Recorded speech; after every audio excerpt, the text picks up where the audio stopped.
Mic check 1 2. Mic check 1 2. We're good. 3 2 1.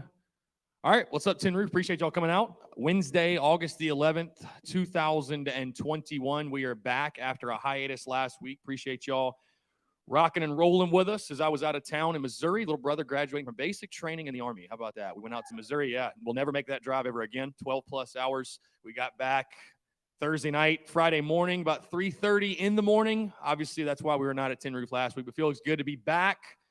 Appreciate everybody being here. I'm sure we'll have a crowd following a bit later. We got two fantastic guests as well upcoming. Mike Gillespie of ABC Columbia, Mike Yuva of Watch Fox. Got a couple of mics. We've got the media boys, as Steve Spurrier would say. They're going to be riding around. We've also, for the first time, if you are tuned in digitally, Facebook, YouTube, Twitter, Twitch, whatever it may be, appreciate y'all. But come on out. I've actually got things to give away now. We've got stickers. I've got a couple of koozies that we've only got like 3 or 4, actually. You guys have bought all of them, so I appreciate that. But we've got stickers for sure. Got plenty of stickers to give away. And like I said, fantastic guests. Taking your questions, your comments, your calls as well. 843-790-3377. 843-790-3377. Also got my guy Noah out here with the GoPro. Appreciate you, Noah, showing out. Class is about to start. You excited? You excited for class? There you go. No, you're not. You're lying.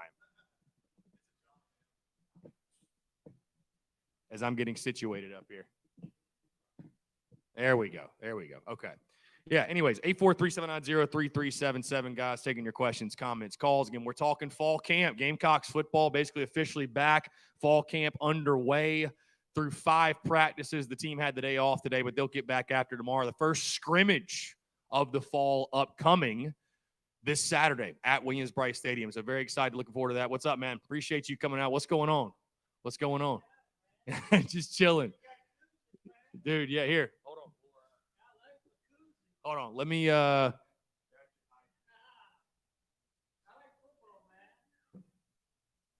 yeah, we've got the Beamer Ball welcome home koozies. I've only got, like I said, like 3 or 4 of them. I actually was saving them for a couple of the staff members at Tin Roof, but I think they're a little slow on getting them. So I mean, whatever, people want them, whatever it is. We actually got to order more. I think I had about 100 of them 2 weeks ago, and now we're out of them. So they have gone quickly. Which is a blessing, and appreciate you guys' love and support. So, again, appreciate y'all tuning in, whether it be digitally, whether it be here out at Tin Roof. Appreciate y'all coming out. Like I said, it feels good to get back out here after not being out here for a week. We will be live from Tin Roof each and every single Wednesday from this Wednesday here, August the 11th, all the way until the end of football season, or Corey just tells me to stop coming, whatever comes first. So, really excited, man. We're 24 days away from kickoff. Got a great show podcast dropping tomorrow as well for those who are into that sort of thing. Langston Moore joined me for a conversation this afternoon, played defensive line at Carolina from 1999 to 2002. Also talked, of course, Shane Beamer, the upcoming season, got his perspective, all that good stuff, but really excited to again be chatting with you guys. And again, taking your questions, your comments, your calls. If you have a question, you're here in person, I would say the best way to get that across, unless you want to come up here and yell it in my face, is text it to the text line, 843-790-3377. Brian Dean on Facebook says, I've been reading about a wide receiver really showing out, and I have never heard of him. I don't know who we would be talking. Maybe Juju McDowell, who's a freshman running back. He's not a receiver, though. Juju McDowell would be a guy. And I know Jalen Brooks, DeCarrion Joyner, Josh Vann. Those guys have certainly flashed. That's who I say Shane Beamer has most notably spoken of. Of course, that really caused a stir on social media. I broke down wide receivers on the Monday podcast, Monday show, and I didn't speak too highly of them, and it's for a reason, right? With that room, I mean, you lose Shi Smith, and your leading returning catcher has 11 receptions for 100 yards a season ago. There's not a lot to be, optimistic about, at least right now. I think there's talent, and there's potential in that room, but overall, yeah. So I don't know who the receiver would be that you've never heard of. I don't know who it might be, but yeah, Dak Joyner, Jalen Brooks, and Josh Vann are the guys that it sounds like are flashing right now. It looks like Ortre Smith is actually healthy, which, thank God, that's my biggest question for him is, can he be healthy? And then you start looking at guys like Chad Terrell. Amarian Brown is like the biggest mystery. I've got him listed as wide receiver 1. I got him as the guy that I think is going to step up in that room and take over and be the go-to guy, but I've heard nothing about him from Shane Beamer, and that worries me. That honestly worries me a lot, because if we're not hearing anything, normally you're hearing something about these guys in preseason camp. And Amarian Brown, I feel like since he stepped on campus, the only way I even know he's on the team is because I saw him post some pictures on Instagram. Shane Beamer hasn't said anything about him. Justin Langford says, let's go on a roll. Let's go and roll with the punches as Gamecocks because we'll be better because of it in the long run. Great day to have a day. Indeed it is. Great night to have a night. Again, $3 drafts, $10 wings. Really, really good stuff. The food here is phenomenal. Had the wings the last time I was here, and it was incredible. These wings are awesome. The food's great. Noah's obviously partaking in the, what'd you get, cheese, chicken? Cheese and chicken quesadilla. Yeah, really good. Really good. And be sure to tip your bartenders as well. Take care of them for sure. Yes, absolutely. Somebody said maybe he's talking about Trey Adkins. Yeah, I haven't heard a lot about Trey Adkins in regards to fall camp reports or anything like that, but Trey Adkins certainly a guy that I think will factor in the wide receiver room. The former walk-on earned a scholarship from Shane Beamer and Justin Stepp, and who knows, man? We're looking for guys out there at the wide receiver position right now that contribute, that can actually be big-time playmakers for us, and whether that's going to be a Trey Adkins, whether it's going to be a former walk-on, or it's going to be a scholarship guy that steps up and finally comes into his own. We'll see. But, yeah, I don't know. A lot of question marks at the wide receiver position. Tomorrow's show, we'll actually talk tight ends. So feel pretty good about the tight ends. I think they'll be very, very involved in the Gamecocks passing game. Guys like Nick Muse, Jaheim Bell, E.J. Jenkins, who I put actually in both categories with the receivers and tight ends. He's listed on the official roster as a wide receiver. But at 6'7", 243 pounds, I think most of us expect him to play probably more tight end. I think he'll be much more of a situational player. I don't think E.J. Jenkins is going to be an every down player by any means. I think you're going to see him a lot in the red zone. They're going to take shots to him. Again, 6'7.5". It would make a lot of sense to see them do that. So either way, though, appreciate y'all coming out. Appreciate y'all tuning in. We got questions rolling in right now via social media, via our text line as well. Danny Terry says they are talking highly of Ortre right now. And listen, I said this on the Monday show, and I'll say it here, and I'll continue to say it until I'm proven wrong. I've sold my stock on Ortre Smith. I can't get my hopes up on Ortre Smith anymore, man. It's everybody wants to point back to, oh, he was so good as a freshman and he made play. It was 2017. It was 4 years ago. He hasn't been healthy since. He hasn't done anything on the field since. So I'd love for him to go out there and, catch for 1,000 yards and 10 touchdowns and be the next Alshon or Sidney Rice. And I think what it's more so, fans want Ortre to be good. They really want Ortre to pan out. But again, until I'm in show me mode with Ortre Smith, and until he goes out there and actually does it and proves it to me, I've got a really hard time going into a season and saying I'm going to depend on this guy and I'm banking on him to have a big year for this offense to move. I just don't see it right now. Who knows? Maybe he'll be in that. But again, when Shane Beamer's talking and he's not even mentioning Ortre in the top 3 guys, even the top 4 guys, that to me is a bad sign. Again, it's no knock on the kid. He's dealt with, knee issues and things that he was born with, whatever, and different injuries. But I just right now, man, I have a hard time projecting him to be a big-time player for us right now. He's got the potential. He's got the size. He's got the talent. Obviously, he was a 4-star prospect for a reason, but it just has not worked out and has not panned out. And maybe, he'll be one of the guys that, a new coaching staff and a new culture and a new scheme and a new system will really, truly benefit. Maybe Justin Stepp can get in his head and get him right. So, let's see. Jonathan Lee, wide receivers need to prove something before we talk them up. Go out and play, and then we can talk. Yeah, absolutely. And a lot of this football team is that way. Jeremy Gauntz, what's going on again? Appreciate everybody that's tuned in digitally, Facebook, YouTube, Twitter, Twitch. If you are tuned in and you're in the Columbia area, get out to Tin Roof. Tin Roof in the Vista, downtown Columbia. You know where we're at. $3 drafts, $10 wings. And again, appreciate those who have come out tonight. And again, like I said, I'm expecting the crowd will file. And it seems like, and we're kind of figuring this out, but it seems like early on in the show, about round 5, it's a little bit slower. And as we get closer to 6, and then we get late, it really, really starts to fill in. So people are getting off work. If you're just now getting off, come on out to Tin Roof. Like I said, some great food, great drink, talking Gamecocks. What could be better than that? Danny Terry, Juju McDowell is getting a lot of praise from Limbo. Going to be exciting to see him in practice. Yeah, I would agree with you. Yeah, I mean, listen, Juju McDowell, not a guy that I really expected a lot out of. I think he's probably the 5th string running back.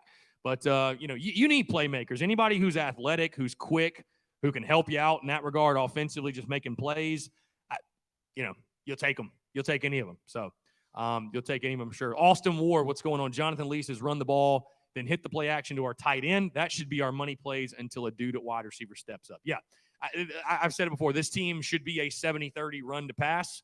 And, people say you got to be more balanced than that. Well, until you find some guys on the outside, you're going to have to, go to your bread and butter, which is running the football. You got to run the ball, bottom line.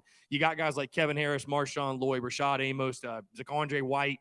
You got to lean on that. How involved will the tight ends be in the passing game? I think a lot. You got 4 or 5 starters returning on the offensive line, over 80 career starts. So you got to lean on that. You got to lean on your strength, man. You got to lean on your strength for sure. And I think the Gamecocks will. I think Shane Beamer has made it very clear he wants to run the football. He wants to, establish the run. He made the point that when he was hired that people say, oh, at Oklahoma, you guys throw it all the time, and they think they're just throwing it 50 times a game. It's like, no, Oklahoma loves to run the football. So I expect South Carolina to do a lot of that. I think they're going to try to establish the run early, and I've said it before. I'll say it again. I think in games where they throw it 30 times or more, I think they lose every one of them. I think you're just going to have to run the ball, man. You're going to have to depend on your strength, which is going to be running the football, using Luke Doty's athleticism as well. How involved is he in the running game? I think he will be very much involved in the running game. But play to your strengths. Play to your strengths if you're South Carolina. And I fully expect Shane Beamer and Marcus Satterfield. I think they'll do that. You've heard Beamer say multiple times they're not going to try to put a square peg in a round hole, and I don't think they're going to do that. I think they're going to, I think you can get caught up. I think you can get caught up as an offensive coordinator and a play caller and a coach even in having a system, having a scheme, and really wanting to play to that. When really as a coach, you should be building a system and a scheme out of the guys you have on your roster. I don't care if you want to throw it 50 times a game. If you don't have guys on the outside and a quarterback that can do that, you're wasting your time. You're not going to win ball games. So it's not about hitting a certain number statistically or looking flashy or whatever it might be. It's about winning games. So whatever you got to do to win games, that's all that really, really matters at the end of the day. And that's all we want to do. That's all we want to do is win football games. Great Bisbee says if Beamer just effectively calls plays, manages the clock, he'll be heads up on the last 2 rough years. Yeah. I'd expect Marshawn Lloyd, Kevin Harris to be a dynamic duo. There is no question. Let's see. He also says had high hopes on Brooks. Didn't do much last year. We definitely need someone to step up at the wideout position. Yeah, somebody, anybody. There's a lot of dudes in that, a lot of guys in that room. A lot of guys in the room. Got to find some dudes. Got to find some playmakers. Bottom line, that's it. Got to find some playmakers on the outside because you are going to have to throw the football eventually. As much as I think you're going to lean on the run game, you most certainly are going to lean on the run game. There's going to come a time where you're going to have to throw the football. Bottom line, period, point blank in a discussion. Who will be that guy? Who will be that dude that Luke Doty turns to? Will it be a tight end? Will it be a receiver that steps up on the outside?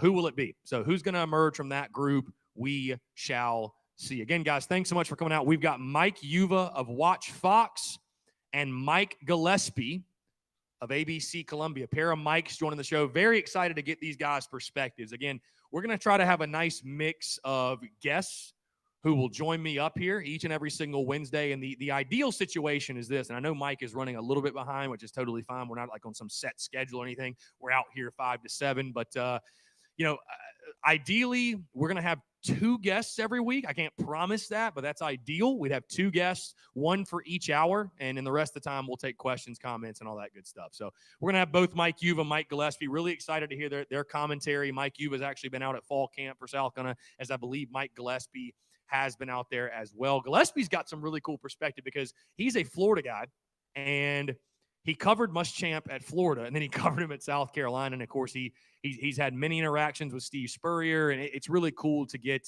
– it's weird how much of a Florida-South Carolina connection there is now, fortunately and unfortunately, because of our previous head coaches. But really, really good stuff. The media boys, as Coach Spurrier would say, coming down to the old tin roof, slugging some cold beers and just talking Gamecocks football. Nothing, like I said, nothing could be better than that. Justin Langford says down 14 with 7 minutes to go. We won't do a drive where we get just a field goal and burn almost 6 minutes of clock. Yeah. And many people have asked that. Chris, do you expect Shane Beamer to be aggressive? Do you expect him to go for it more on 4th down? Do you expect him to not kick field goals? And here's the thing. I think the answer is this. None of us really know. And I don't even know if Shane Beamer knows what type of coach he's going to be. It's his first time as a head coach. When you it's easy to sit here right now, 24 days to kick off and say, oh, he's going to do this. He's going to do that. He's going to lean to be more aggressive. He's going to lean to be in more this. But I think even Shane Beamer, man, what's he going to do when it's the 4th quarter against Georgia and you're down 4 points and you have a 4th and 3 at the opponent's 42-yard line and there's 3.5 minutes left to go and you have 2 timeouts. What do? You don't know. I don't think you're going to know until you get in that moment. So if I had to guess, I would certainly think Shane Beamer is going to be a little bit more aggressive. I think he's going to err on the aggressive side. Again, you're a first-time head coach. I guess I would say, why wouldn't you? But, Shane Beamer, and that's the thing. I posted a clip about this on social media today, and I've said this many times on the airwaves, but Shane Beamer is going to evolve and grow and come into his own as a head football coach here. And I think that's the really, really exciting part. Not to make it personal, but that's the exciting part for me is as we grow and evolve in business. And again, if somebody like Noah and even my buddy Kirk over here just walked in, they have a ton of perspective on the business and how it's evolved and changed. But I still really feel like we're in the beginning when it comes to TSUS. So I feel like starting this journey with Shane Beamer and kind of growing along with Shane Beamer. And I would say as a fan base, as a community, Gamecock Nation, let's wrap our arms around this guy. I mean, he's going to grow. He's going to evolve. He's going to get better. He's not going to be a perfect head coach in year one. I'm sure there's going to be many things, when he's in year 5, he's going to look back at himself in year 1 and say, I would never do that again. I would never say that again. I would never make that type of decision. I would never hire that assistant coach again. So he's going to grow. He's going to evolve, same as our football team on the field is. And I'm really excited to watch that evolution. I'm excited to watch that growth, and we'll see what happens. And just roll with the punches. Like I said, just be patient, man. Let the man build. Let the man build. Again, 843-790-3377. That is 843-790-3377. If you want to call in, text in, whatever it is. We've actually been taking calls the last couple of times we've been out here, and it's really, really cool. So if you want to call in, like I said, I expect the calls will really, really pick up once we get into game week and we get into get into the season, if you will, people with their opinions on everything, and probably be calling, asking Chris, why don't we change the quarterback? Why don't we put Jason Brown in? Why don't we do this? Why Beamer stinks? Well, it'll get crazy, of course, as we all know. But that's what we love about it. We love it. So again, 843-790-3377. Todd Smith, what's up, man? Appreciate you tuning in. Todd was actually tuned in earlier. For those that don't know, we actually do a daily live stream each and every single day, noon to 1, Monday through Friday. That is expanding August the 23rd. It's official. Monday, August the 23rd. That will be going from 1 hour a day to 2 hours a day. So you're probably thinking to yourself, this dude's crazy. We're going to be doing a 2-hour live stream, noon to 2 on Wednesdays, and recording the show for Thursday, and possibly doing an interview, and then coming out here and talk for 2 hours. So a lot of talking, but we love it. It's a good time. But again, the Daily Crow will expand noon to 2, Monday, August the 23rd, the week before game week. And it'll be noon to 2 probably for the next few months. I mean, I would assume even through baseball season. Maybe we'll scale it back for base. I don't know. But it's going to be noon to 2 for the foreseeable future. And really, really excited for that, man. We have a good time each every single day. We got feels like a tiny community or so, or just a community that tunes in and calls in and texts in and all that good stuff. So really, really good time there as well. We got some questions here. John Gibbs, truly think Beamer is going to try to establish a down-the-field passing attack. I certainly think we have the talent to do so. That being said, we got to do it a lot in practice. Don't want to see the Muschamp offense or dumping 3-yard passes anymore. Yeah, you've got to get creative. You certainly have to get creative and find a way to stretch the field and push the football down the field. I mean, something to take the top off the defense. And that's why I was leaning on a guy like Amarian Brown, coming from Georgia Tech, a dude that is a speedster, really showed it at Georgia Tech. What he could do, his ability tied the freshman receiving record. I think 7 touchdowns is what he had, 7 touchdowns in his freshman season at Georgia Tech. So really, really good stuff. I think he'll be wide receiver 1 until proven otherwise, but I don't know. Who knows? So again, 843-790-3377, guys. That's 843-790-3377. Gaunt, so we use a fullback in the offense. Do you think we'll go more pistol type of offense? So I think an H-back. I don't think a true fullback. The true fullback is dead in college football, but I think certainly I think we will go pistol. If you've been watching me play NCAA football, which that's a really good time. If you've been watching me play, we use the TCU playbook, which is they have a pistol, they have shotgun, they also have under center. Yeah, I think Shane Beamer won't limit himself. I think they'll use kind of a little bunch of different things. I think Jaheim Bell is the guy that perfectly fits that. You look at what they did at Oklahoma, Lincoln Riley, and that type of system, that type of scheme, those playmakers, if you will. I think Jaheim Bell fits as that Swiss Army knife type of guy. So I think he fits as that Swiss Army knife type of guy. He can catch it. We saw him at running back in the spring game, Noah, did we not? Were you at the spring game? No. Well, there you go. That's how good of a fan you are. No, I'm kidding. No, we saw Jaheim Bell at running back in the spring game, though. We saw him catching passes. I think he can certainly be that guy. No, I think the fullback is dead, though. I don't think we're going to see anything like a Patrick DeMarco I formation play action, hit him in the corner of the end zone against Clemson. I don't think we're going to see that. Let's see. John Rice, my buddy John, what's up, man? He says, aloha from Hawaii. It is 11 a.m. here. Primetime East Coast TSUS. Love it. John, hope you're doing well, man. But my question for you is, why are you tuned in to the live stream? And I'm pretty sure you're on your honeymoon right now. So, John, appreciate you tuning in, my friend. Again, taking your questions, comments, calls, 843-790-3377. That's 843-790-3377. Guys, like I said, come on out to Tin Roof. If you're not here, $3 drafts, $10 wings. Also, I have free stuff to give away. We've got the stickers on the table. We've got the business cards if you need it for whatever reason. But the stickers for sure. Would love to say I had koozies to give away, but we sold them all. Appreciate y'all buying them up. We sold them all. So, yeah, I'm actually ordering more of those right now, but got tons of stickers. We just got in about 200 total stickers the other day. So definitely come take these up. Going to be giving these away at the live events we have. Going to be giving away at the tailgate. We'll be live next Friday, by the way, at Rita's in Folly Beach. Very excited. Very, very excited to get one last beach trip in before the season gets going. And, yeah, we'll have the stickers there. Excited to be joined by my friend next Friday at Folly Beach. Jeff O'Hara of Cox by 90 does a really, really good job, and appreciate him having us out. And Rita's a fantastic establishment, and really, really looking forward to that. Like I told you guys, we have two fantastic guests lined up for this evening. Both of the media boys, as Steve Spurrier would call them. And if he's ready, I'm going to bring him up, my first guest of the evening. So just to give you guys some background, an Emmy winner, a man who has a biscuit named after him. And I feel like at this point, your career covering Gamecocks media is more of a side note, because those things certainly, I feel like they kind of trounce everything else, man. Mike Yuva of Watch Fox is in the building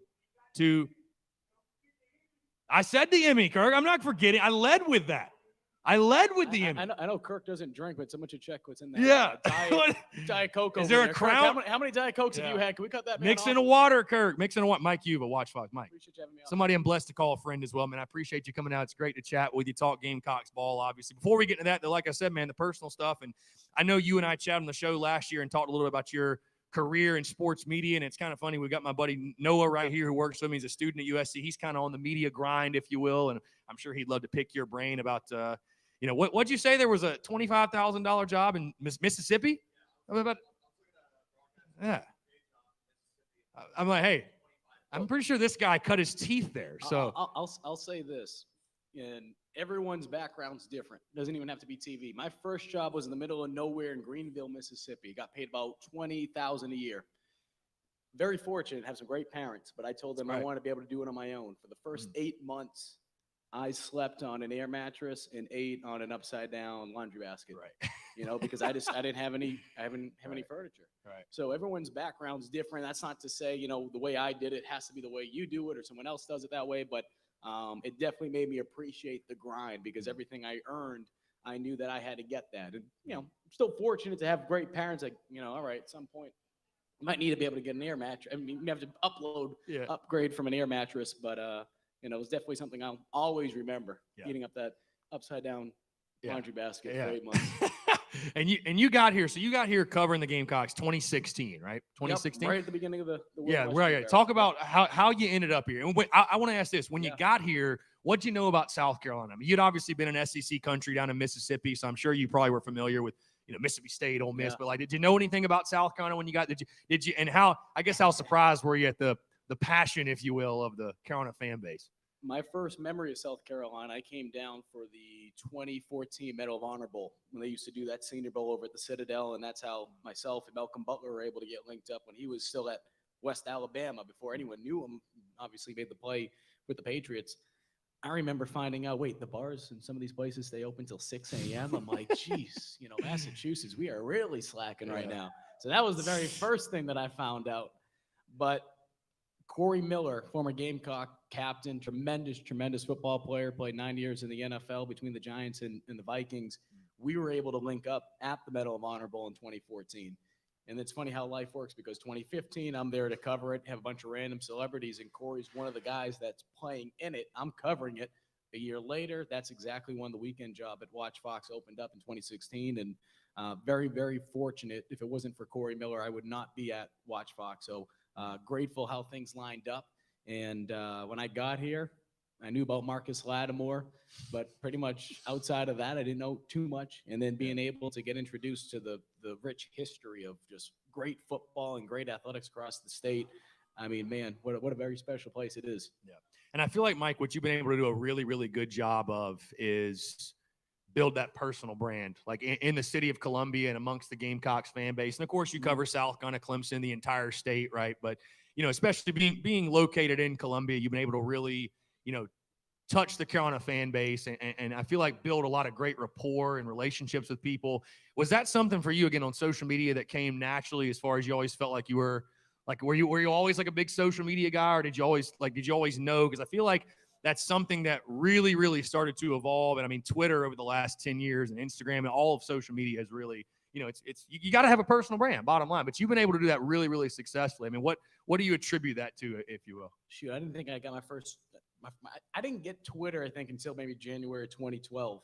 And I always thought Twitter was stupid. It's like, I'm eating a sandwich, I'm on the toilet, I'm taking a number 2. Like, really, I don't care what you're doing in your life, And obviously Twitter's kind of took on a life of its own in the last 10 plus years. But the point being is, I think more than anything, being able to work at ESPN Boston High School and cover high school sports, I worked with a tremendous editor named Brendan Hall. He gave me my first job in the business.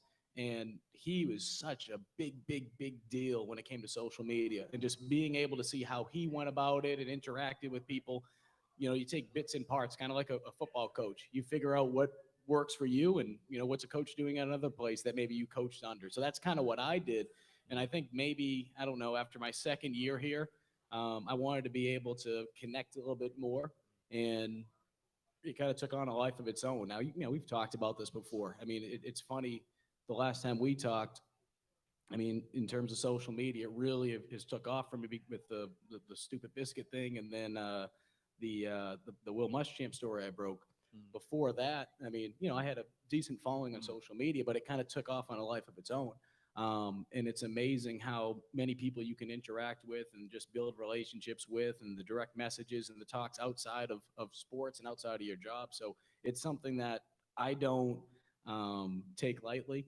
But at the same time, too, you never look at it like we talked before. You're never going to swing down on people, and you're not going to look at yourself as anything bigger, because at the end of the day, you're just another person. You just have a little bit bigger of a platform than maybe someone next to you. Right.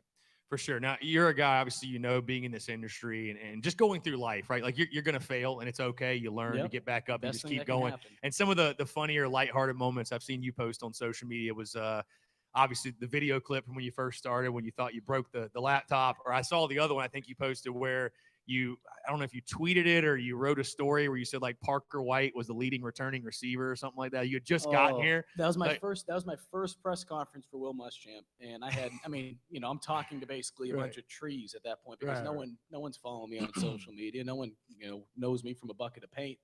And I put a tweet out about, just putting all the little things, Perry Orth is going to start week 1. I mean, I'm getting no interactions, no likes, no retweets, because like I said, no one from South Carolina is following me. Then one tweet just took off, and I'm just like, wow. I said, okay, this is good. I didn't realize that I misunderstood what Will Muschamp said, and I put that Parker White, it's not Parker White, excuse me, Elliott Fry. Oh, okay, Fry. Elliott Fry was going to be the punt returner that season. And Derek Phillips, who was the then weekend guy, I'm sure he got a kick out of it, because I'm not saying that he didn't like me, but I'm sure it's like, who's this Jamoke? You're the new guy. Who's this Jamoke? I just left, let's have fun with this guy. Alyssa Lang, had fun with it. And obviously these people have big followings in South Carolina. So that was my very first press conference I remember with South Carolina, that I said the now all-time leading scorer in South Carolina history, who's a place kicker, was returning punts for the Gamecocks that season, which obviously didn't happen. Now, I'm sure Elliott had fun with that, though. Oh, I would imagine. Yeah. I mean, he's like, why not? Coach, put me back there for sure. On a more serious note, it has worked out for you. And obviously, recently, an Emmy winner. If anybody's following you on social media, I'm sure everybody here is, though, obviously has seen the. No, they want to make sure they have a normal life. Right. Yeah. No, they're not on Twitter like us psychos. But no, I mean, seriously, though, you've done a great job. And obviously, you got rewarded for it with the Emmy. Just talk about that again. For those who may be unfamiliar, exactly what the award was. And I guess just your feelings and thoughts. I mean, I saw the celebration at Village when you got it. But again, obviously, rewarded for a job well done. And I say congratulations. But just your overall emotions of going through that whole thing and that just kind of happening. No, I appreciate it. Very fortunate between myself and Erica Garnes, our director, to be able to win that award for our station. Something that had never happened to Watch Fox history. That's the first Emmy in station history. So that's something very special that we look at as a sports department that we take our pride in. Obviously, there's been a lot of things that have changed in my 5 years of being here. And just very grateful to work with a tremendous sports team and being able to work in a great sports market. For sure. Now, the biscuit banter. We have to get into biscuit stuff. The Yuva biscuit. If you haven't had it, it's really good, and it shouldn't be. I don't feel like it should be. It's a lot of clashing. First, how did it happen? Because I guess they messed up the order, but it turned out to be like a beautiful blunder. Mm-hmm. How did this happen? Like what? And then what compelled you to eat this thing? We got to go back though. Earlier in the day, new wide receiver coach Justin Stepp had his press conference, his first press conference as a member of the Gamecocks. And he's talking how excited he is to be back in this area. He's going to go, to Bojangles. He's going to go to Zesto's, I'm Zesto's. sure. Yeah. He's all excited. Yeah, right. So Colin Taylor from Gamecock Central, good buddy of mine, we were just talking that day. I said, you know what? I want to go to Bojangles. I'm just going to go. Colin was a couple cars in front of me. I'm there. And I thank him. He says that he's not the reason that held up the line. He said some old lady in front of him. I said, that's real easy. Just blame the old lady in front of you. I think that is what happened. There was so much chaos going on, a couple cars in front of me. So by the time I got up there, I ordered a Cajun filet with pimento cheese. They gave me that, but they put it on a Bowberry biscuit. I opened it up and I'm just like, wow. I've only been to Bojangles maybe, 3, 4, 5 times in my life because I'm just. You just thought you were special. No, I'm just a dumb Yankee. I don't know better. We don't know what Bojangles is. I didn't realize Bojangles, the furthest up north it is in Reading, Pennsylvania. Right. We don't know what Bojangles is. So I put a tweet out about it. I said, wow, this is a wild combination. Twitter kind of just ran with it. Yeah. And the next thing you know, I remember 2 days later, people are ordering this thing that had no name. And then Bojangles puts this professionally done photo saying we're dubbing this the Yuva, and it is on the unofficial menu. There's commercials that come out the next day. There's signs with my face on Bojangles. And I get a text from my dad. He said, what the hell is this? I explained it to him, and he said, you're an idiot, which basically is the northern equivalent of saying bless your heart. We're just going to be more direct with it, though. Yeah. You're an idiot. Yeah. And like I said, it ran with itself. And then, of course, you won the bracket challenge. They did like a March Madness style. What's the best biscuit? Which I need to thank Gamecock Nation because Gamecock Nation, which is one of the biggest supporters when it comes to anything. As you can see, that Boston accent will come out. This is not water. This is a Steven Garcia trick right here.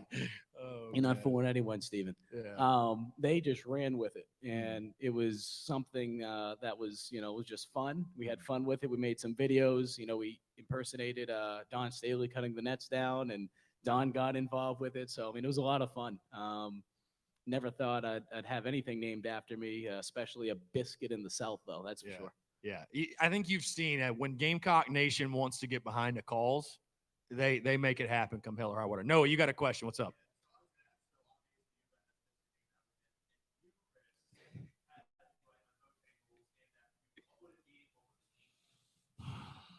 So the question for those who are tuned in digitally who can't hear, Noah asked, there's the Yuva at Bojangles, which is named appropriately after Mike Yuva. If I had a menu item, what would it be?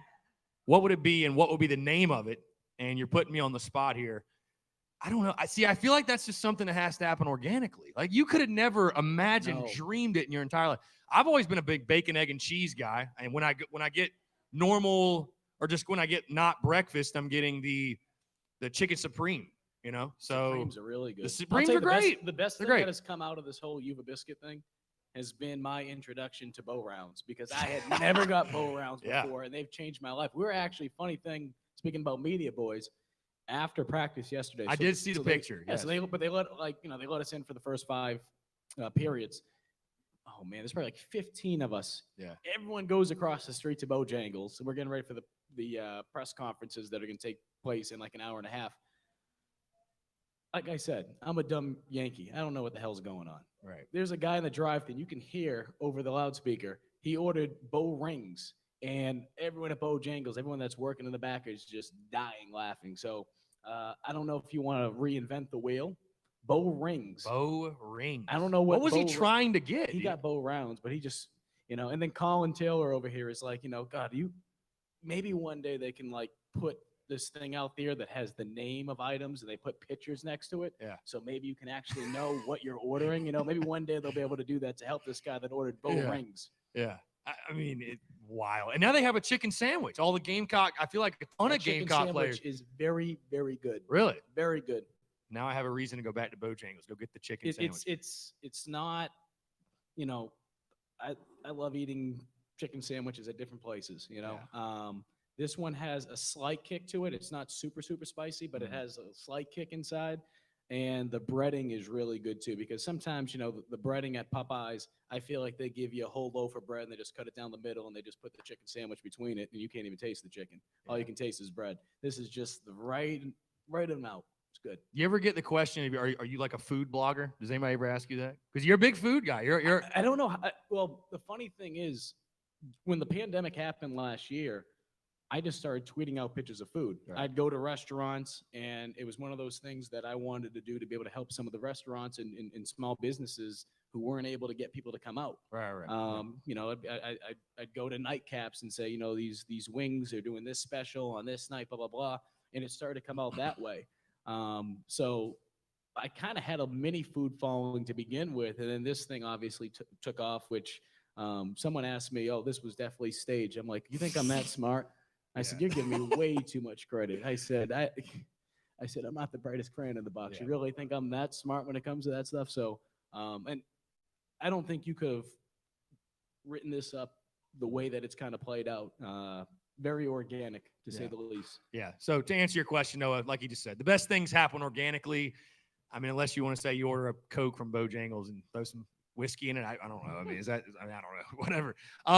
Let's talk football. I mean, obviously we're 24 days away. You just mentioned yesterday you came off the practice field. Obviously the Gamecocks are 5 practices in. Even backtracking from that, though, I think it's interesting your perspective. You saw from the very, very beginning of the Will Muschamp era to where we are today, just talking about this preseason. I mean, Shane Beamer couldn't have drawn up a better preseason for Shane Beamer, I feel, in his first one. I mean, 12 commitments in the month of June. And to me, what's even more impressive is the way he's just completely flipped the energy and the momentum. And I mean, this is a program that was left in ruins last December. And now we sit here 24 days from kickoff. And I mean, the energy and the momentum and everything has just been so positive all throughout the preseason. Just your overall feelings and your take on what Shane Beamer's done since he got the job. Well, I think the first thing you got to look at is it's so easy to be able to compare the coach that's there currently to the coach that used to be there. And that's something I've had conversations with some of the current players, because that's something that I don't want to say makes them uncomfortable. I'm sure it does. But naturally, when you have someone else that comes in, everyone wants to know, okay, kind of like an ex-girlfriend, how can you compare this one to the ex? Right. The point being is this, though. There are things that Will Muschamp did that were good. There's a lot of former players of his and current players of his that still love him. He's a tremendous man. Unfortunately, it was not able to flourish into the wins that they need to be able to do to get the job done. Right. It's a result business. And the bottom line is you're a 2-8 team last year. In the last couple of years, ever since that Outback Bowl win, Hayden Hurst's senior year, Sky Moore's senior year, you weren't able to do anything with it. So I think more than anything, you're giving this locker room that new life. And sometimes when you look across the board, right, Shane's going into a pretty good situation talent-wise. Why is that? Will Muschamp did a pretty good job recruiting. Yep. When you look at that defensive line, we're talking about the defensive line as being one of the best in the SEC, if not one of the best in the country. Will Muschamp had a huge hand in being able to recruit that. You look at some of the talent that South Carolina has produced on the offensive line. Will Muschamp had a big part of doing that. Sometimes you need a new voice. Being a Boston guy, I think sometimes, and I know you're a baseball guy, you think to Terry Francona and what the Red Sox did. They won 2 World Series.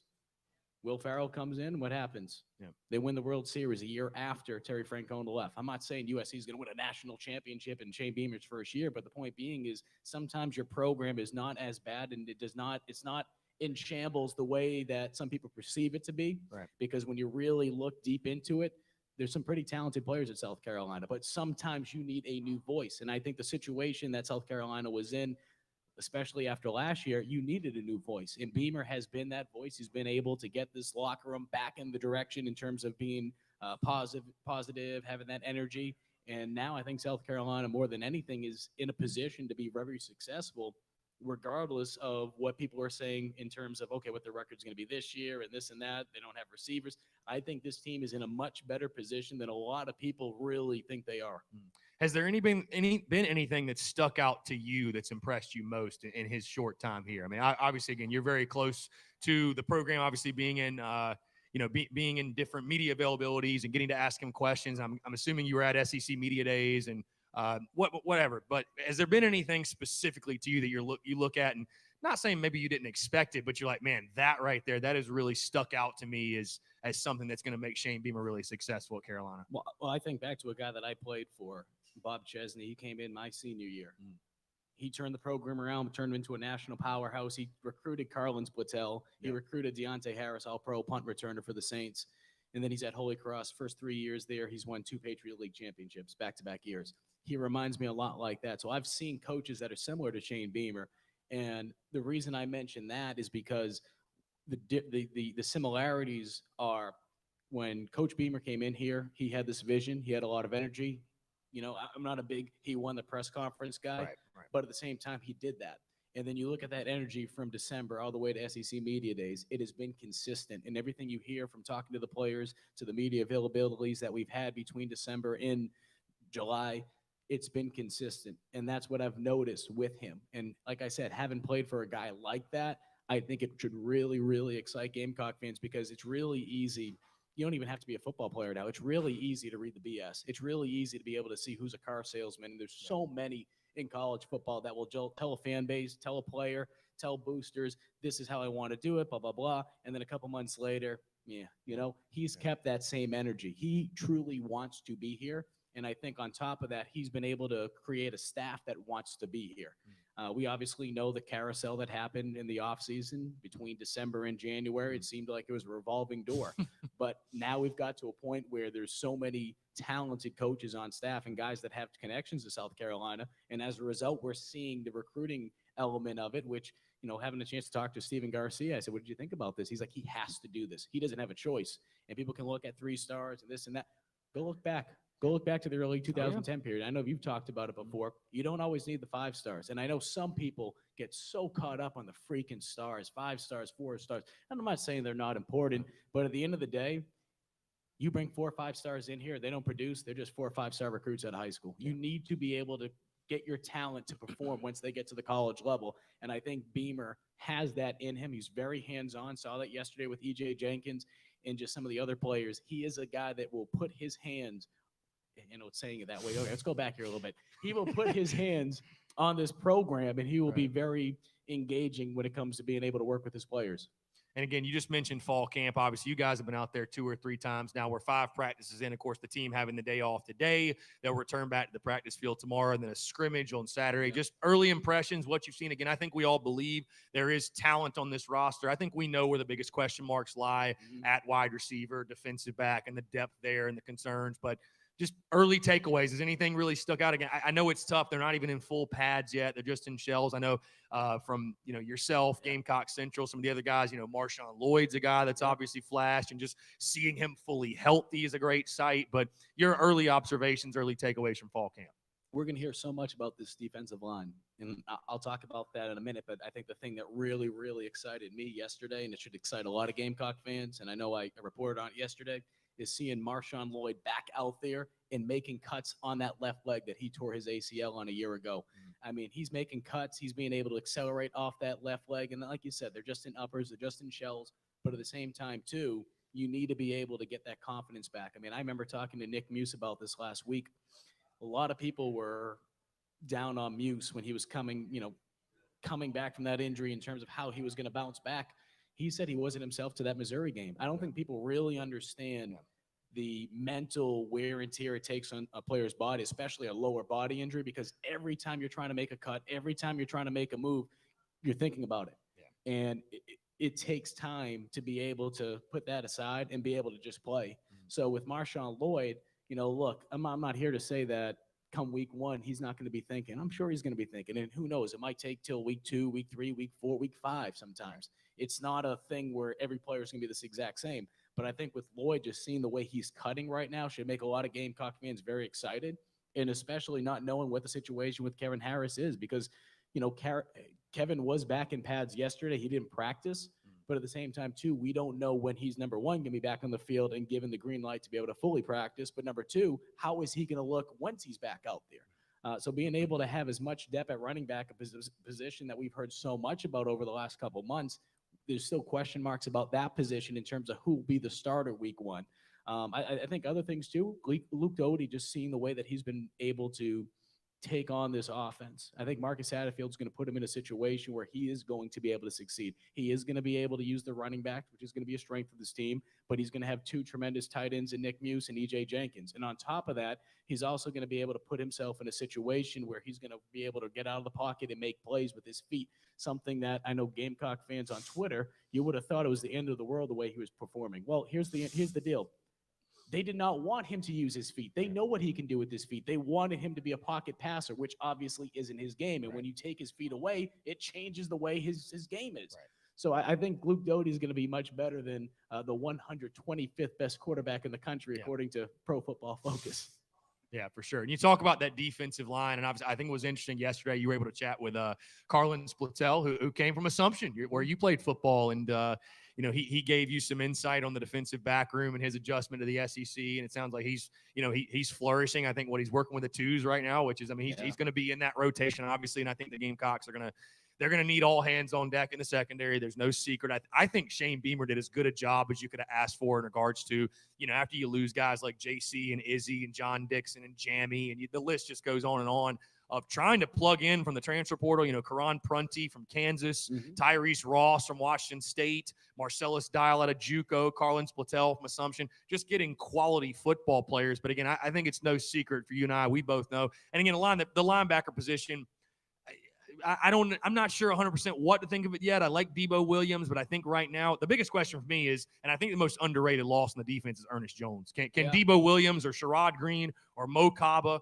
whoever it is, can somebody fill the shoes of a departed Ernest Jones? Because you had Ernest Jones. Before that, you had TJ Brunson. Before that, you had Sky Moore. You can't underrate how important that guy is in the middle of your defense, especially in stopping the run game. But like you said, it's no secret this defense is going to lean on that defensive line, just what you're expecting. Because I don't think, even losing the guys in the back half, what's weird to me, Mike, is, people from the national perspective, for example, they look at this team, they look at the defense, they say, oh, that defense is going to be so much worse. They lost these guys in the secondary.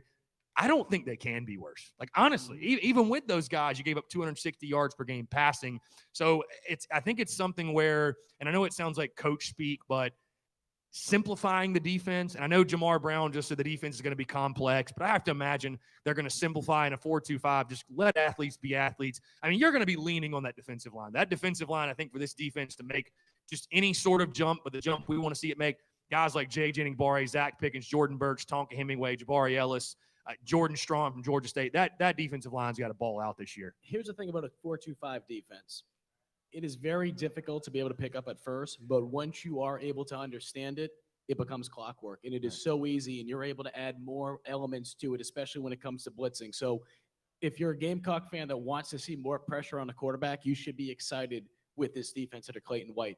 I'm just going back to my college days. We implemented the 4-2-5 my senior year, and you would have thought they were teaching us Pig Latin. It was extremely difficult to be able to pick up. But then after a week, after two, then you were able to figure out, okay, this makes sense. And then you're able to add more blitz packages to it. So I think that's what we're seeing. And I think when you hear from guys yesterday that talked about it, Mo Kaba, you just go down the list, Hot Rod, these guys are getting excited about this defense because now they're starting to put 2 and 2 together. It's not as difficult. I know, Carlin's played in a 4-2-5 scheme at Assumption for the first 2 years of his career.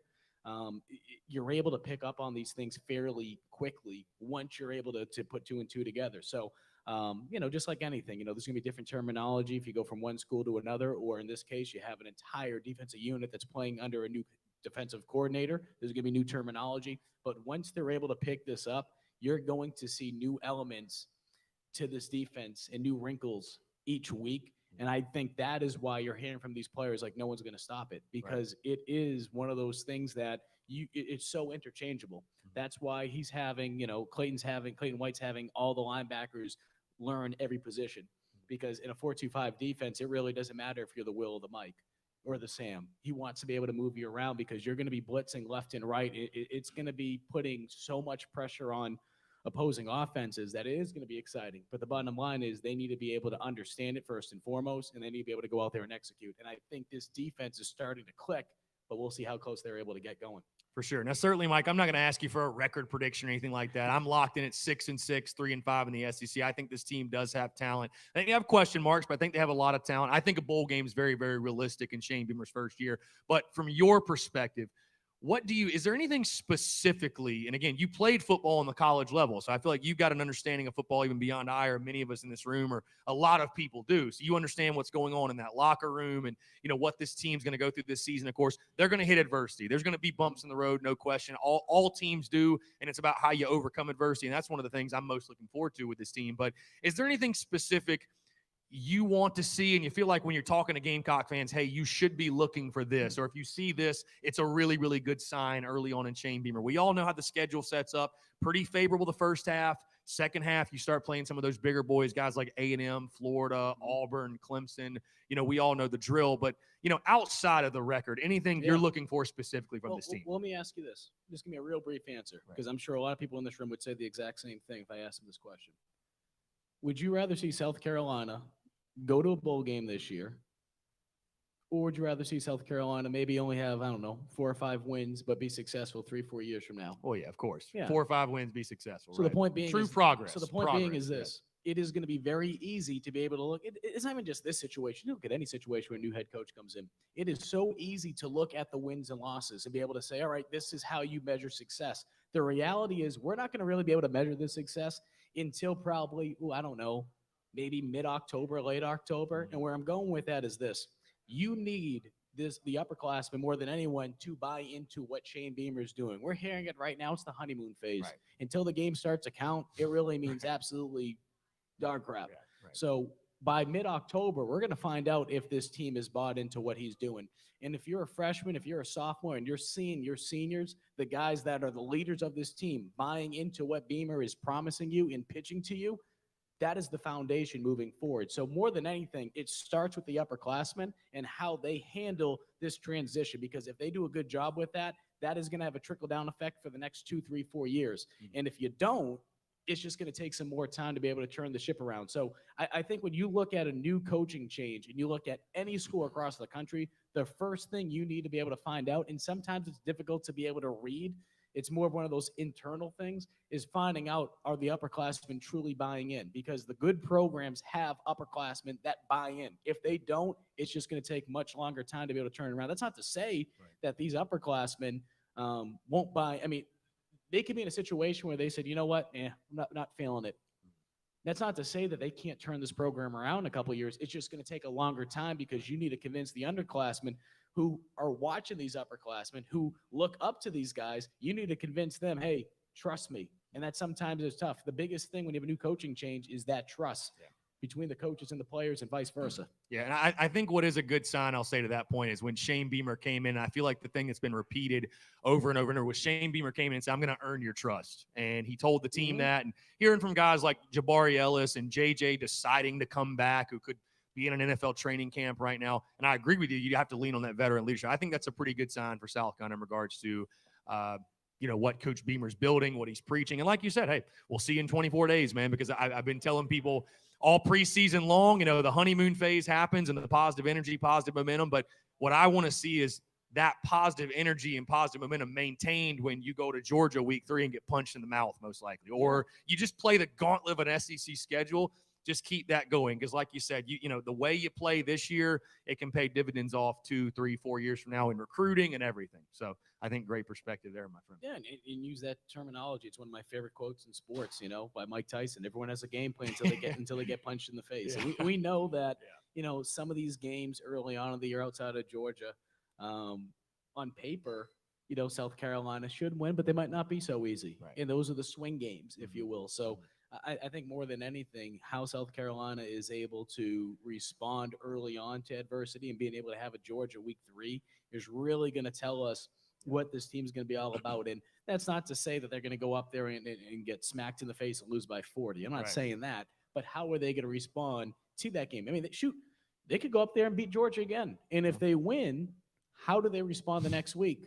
Yeah. You know, are they all, you know, sunshine and rainbows and they get punched in the face the next week? I mean, that's the thing. So, you know, win or lose against Georgia in particularly, how are they going to bounce back? Because we know how difficult that back half of the schedule is going to be. And I think by that point, we're going to have a good understanding of, number one, who Luke Doty is and what he's all about. Number two, who this secondary is going to be, because that's a big question mark, and how this defense is going to buy into that 4-2-5 with Clayton White.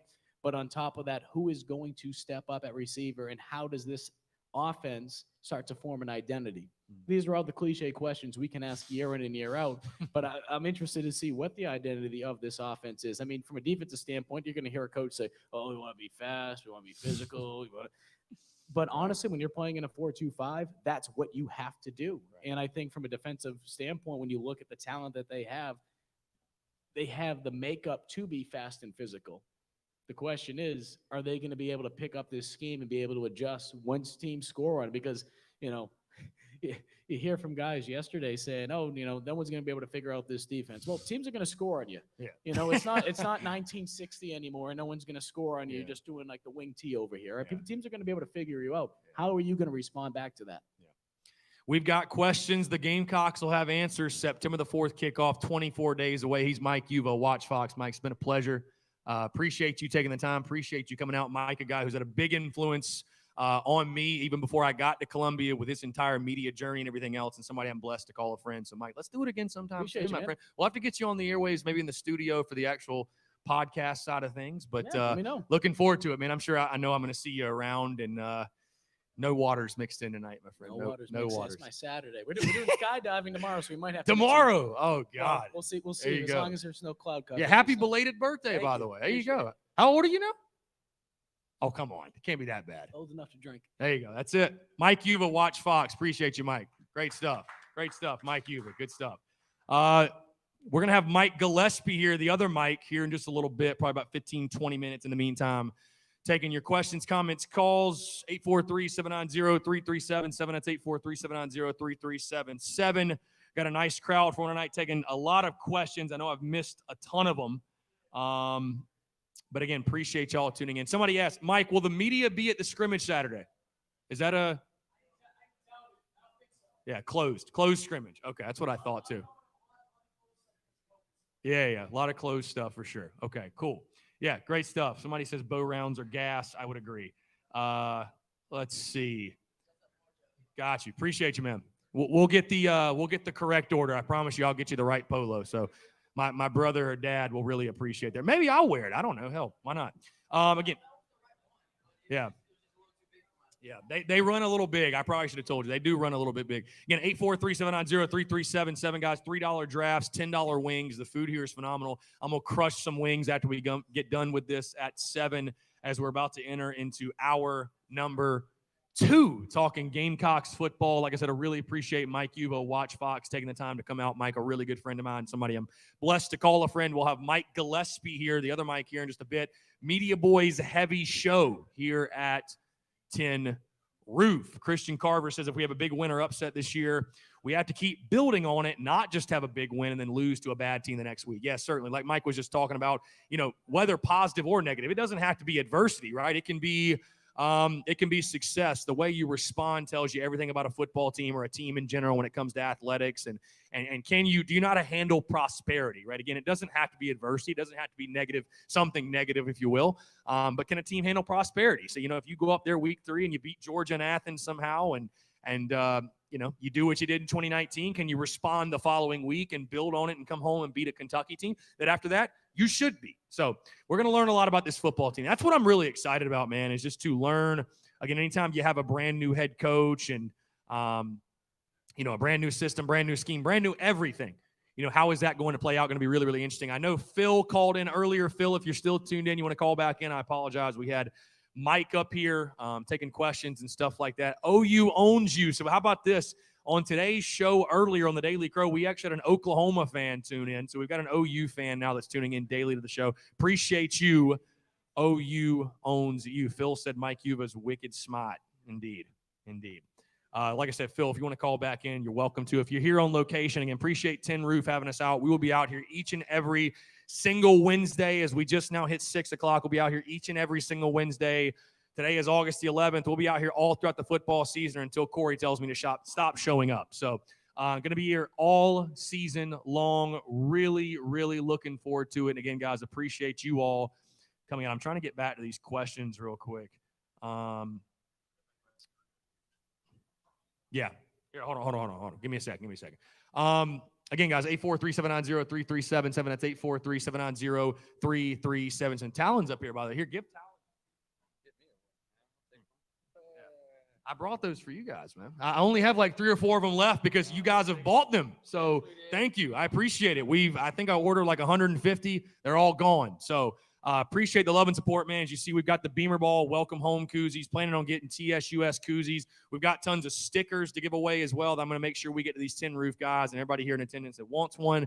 So really, really good stuff. We're finally to the point in the preseason where I'm starting to give away free stuff, which is always fun. But no, thank you so much, guys. The love and support with the merch, the koozies. It's been incredible. Make sure if you're here or you're tuned in digitally, head over to tsus.store. Get your Beamer merch, your Gamecocks football merch, whatever merch you need before kickoff. I think right now I can still guarantee it'll get there to you before kickoff. But if you wait too late, there's no guarantees from yours truly. So make sure you have it for September the 4th, East Illinois. We'll be there. The TSUS tailgate, which, by the way, I guess last time we were out here was not confirmed.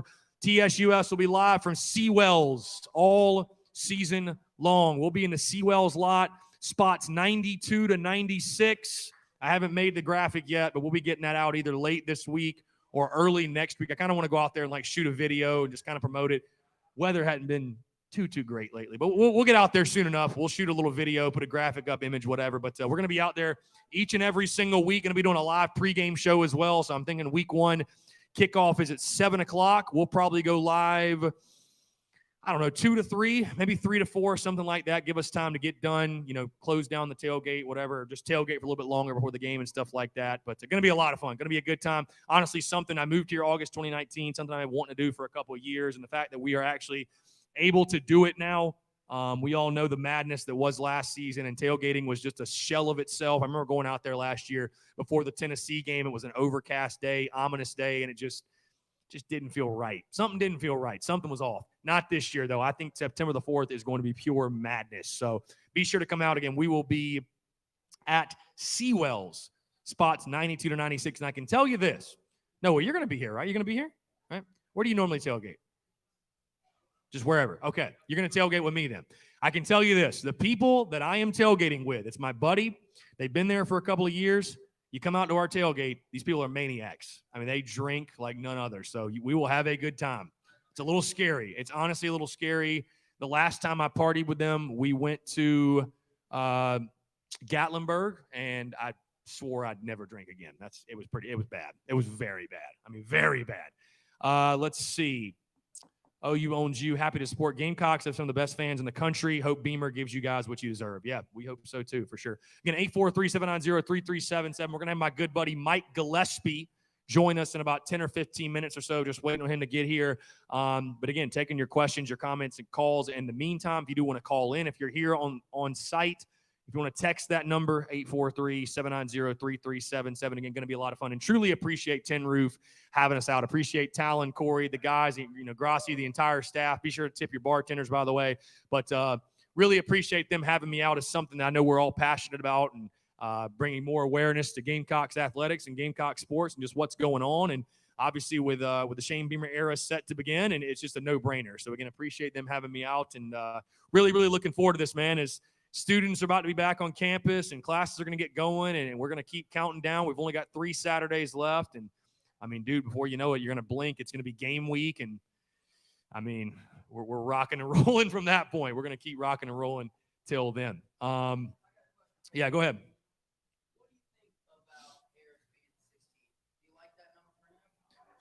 Right.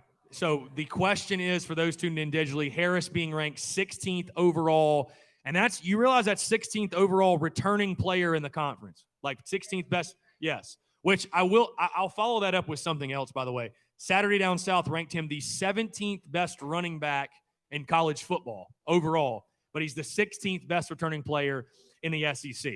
I think 16th in the SEC is fair. I mean, I think it's fair. I have no issues with it. Harris is here's the thing. The reason Harris, I think one of the reasons Harris does not get the love that many fans feel he deserves, because I feel like we all preseason long, I mean, you can just expect it. Anytime I post something about Kevin Harris, he was second team this, third team that. I mean, I literally posted something, I don't know if it was from Sporting News or somebody else. He was a second team or third team preseason All-American. And Gamecock fans, you got to love the passion. We're just vicious in the comments. He's disrespected. He should be first team. And I'm like, gosh, third team All-American is pretty damn good. But I honestly think one of the reasons, I think there's a couple. Number one, and fair or unfair, this is not me trying to put any disrespect on Kevin Harris's name because he deserves nothing but respect. I think many people believe he's not even the most talented running back on the roster. And I think that is more of a credit to Marshawn Lloyd and the hype and the buzz surrounding him than it is any knock on Kevin Harris. I think the other reason, why do people rank Tank Bigsby and Isaiah Spiller? And I really try to stay out of the way of the whole debate of who the best running back in the SEC is, because it's such a biased argument. A&M fans think it's Spiller. Auburn fans think it's Tank. Kentucky fans, God forbid, think it's Chris Rodriguez. I think the reason, though, that guys like Tank and Spiller get more love is because, and I mean, again, fair or unfair, their games are flashier, they're sexier, they're more fun to watch. They're these big play guys, explosive guys. And I'm not saying Harris isn't. He showed he was a home run guy last year, but, he's much more of he's a quiet dude. He's kind of to himself. He's a between the tackles, big body guy. Tank Bigsby came in with hype too, right? Kevin Harris was nobody when he came in. I think his other two scholarship offers were like Air Force and Marshall or something. I mean, it was nobody, right? He wasn't a highly regarded guy. So, and again, I'm not saying that's a good reason for him to be ranked below those guys or above those guys or whatever, but I think that is the reason. Again, I don't really give a damn. South Carolina's in a great position with their running back room. You got, Kevin, Marshawn, Zaquandre, Rashad Amos, Juju McDowell, who's been crushed. I mean, we're in a great spot. So I don't really care what the media says about Kevin or what, analysts say about Kevin. If he goes out there and rushes for 1,000 yards again, it doesn't really matter. He puts up the stats. He scores touchdowns. I mean, he had 15 last year. That's all that really matters to me. Noah, what's up? What do you got?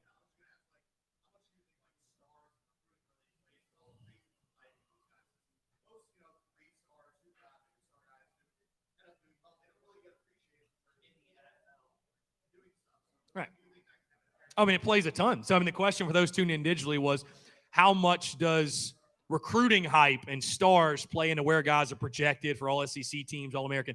I mean, dude, let me just give you an example. Marshawn Lloyd, I forget which site, but it was a legitimate site. They ranked their top 35 returning running backs, or top 50 maybe, in college football. Marshawn Lloyd was ranked 34th, and he had never taken a college snap. I mean, that's purely off of hype. That's purely off of projection, and you know what I mean? So, yeah, I mean, I think it plays a huge role. I mean, Tank Bigsby, which I'm very cautious to say, Tank Bigsby's no good, because we really wanted him. I mean, we did. There's a reason we wanted him and everybody else wanted him. So I think Tank Bigsby's a really good player. But, yeah, I think, people look at Kevin Harris and say, well, he wasn't a highly sought-after guy in recruiting, and he was a borderline 3-star guy.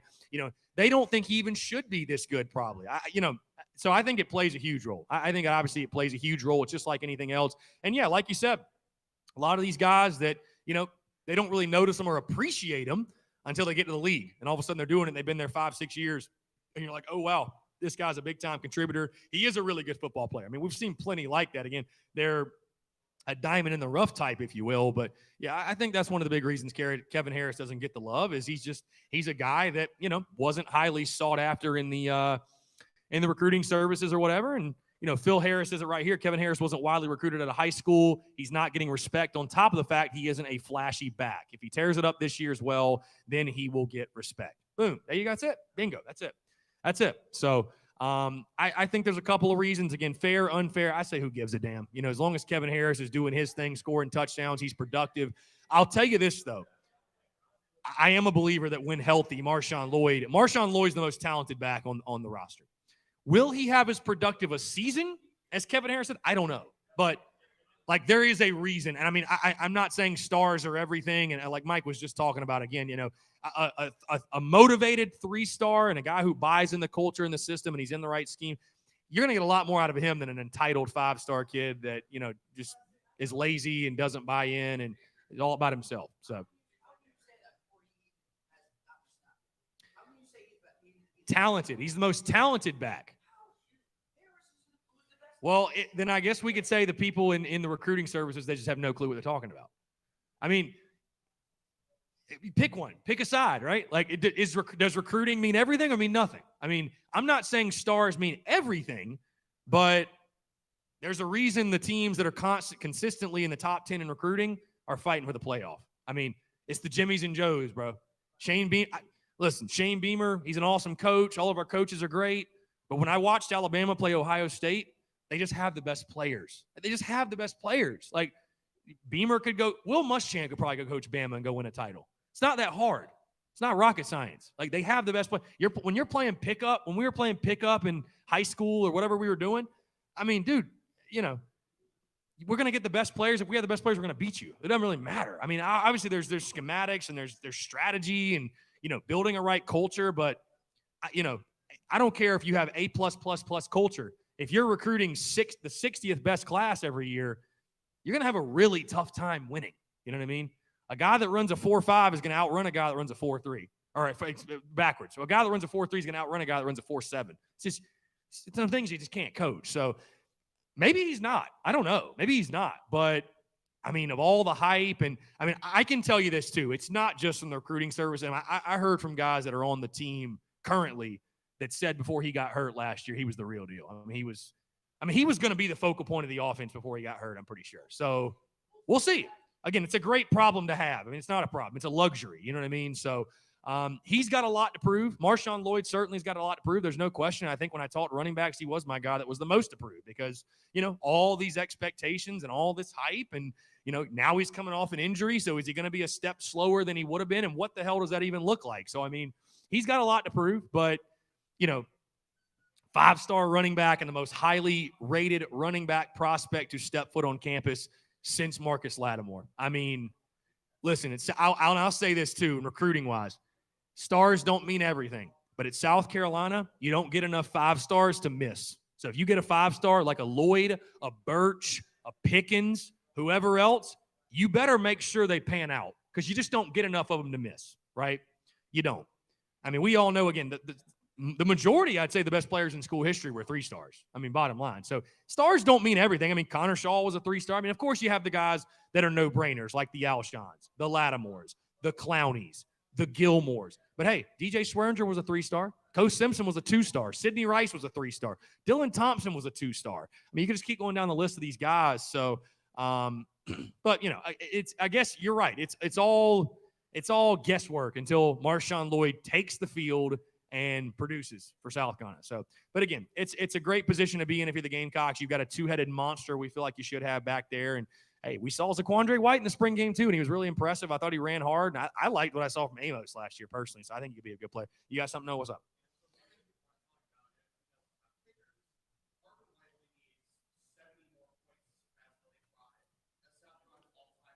Right.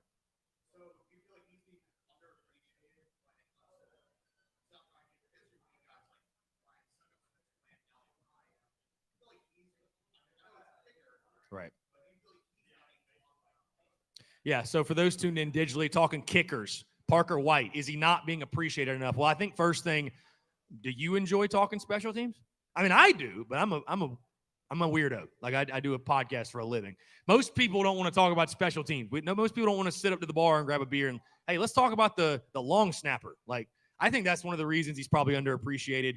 I've actually been very surprised at how little South Carolina fans have talked special teams this preseason because, bro, it's Beamer ball. That's literally how it got invented.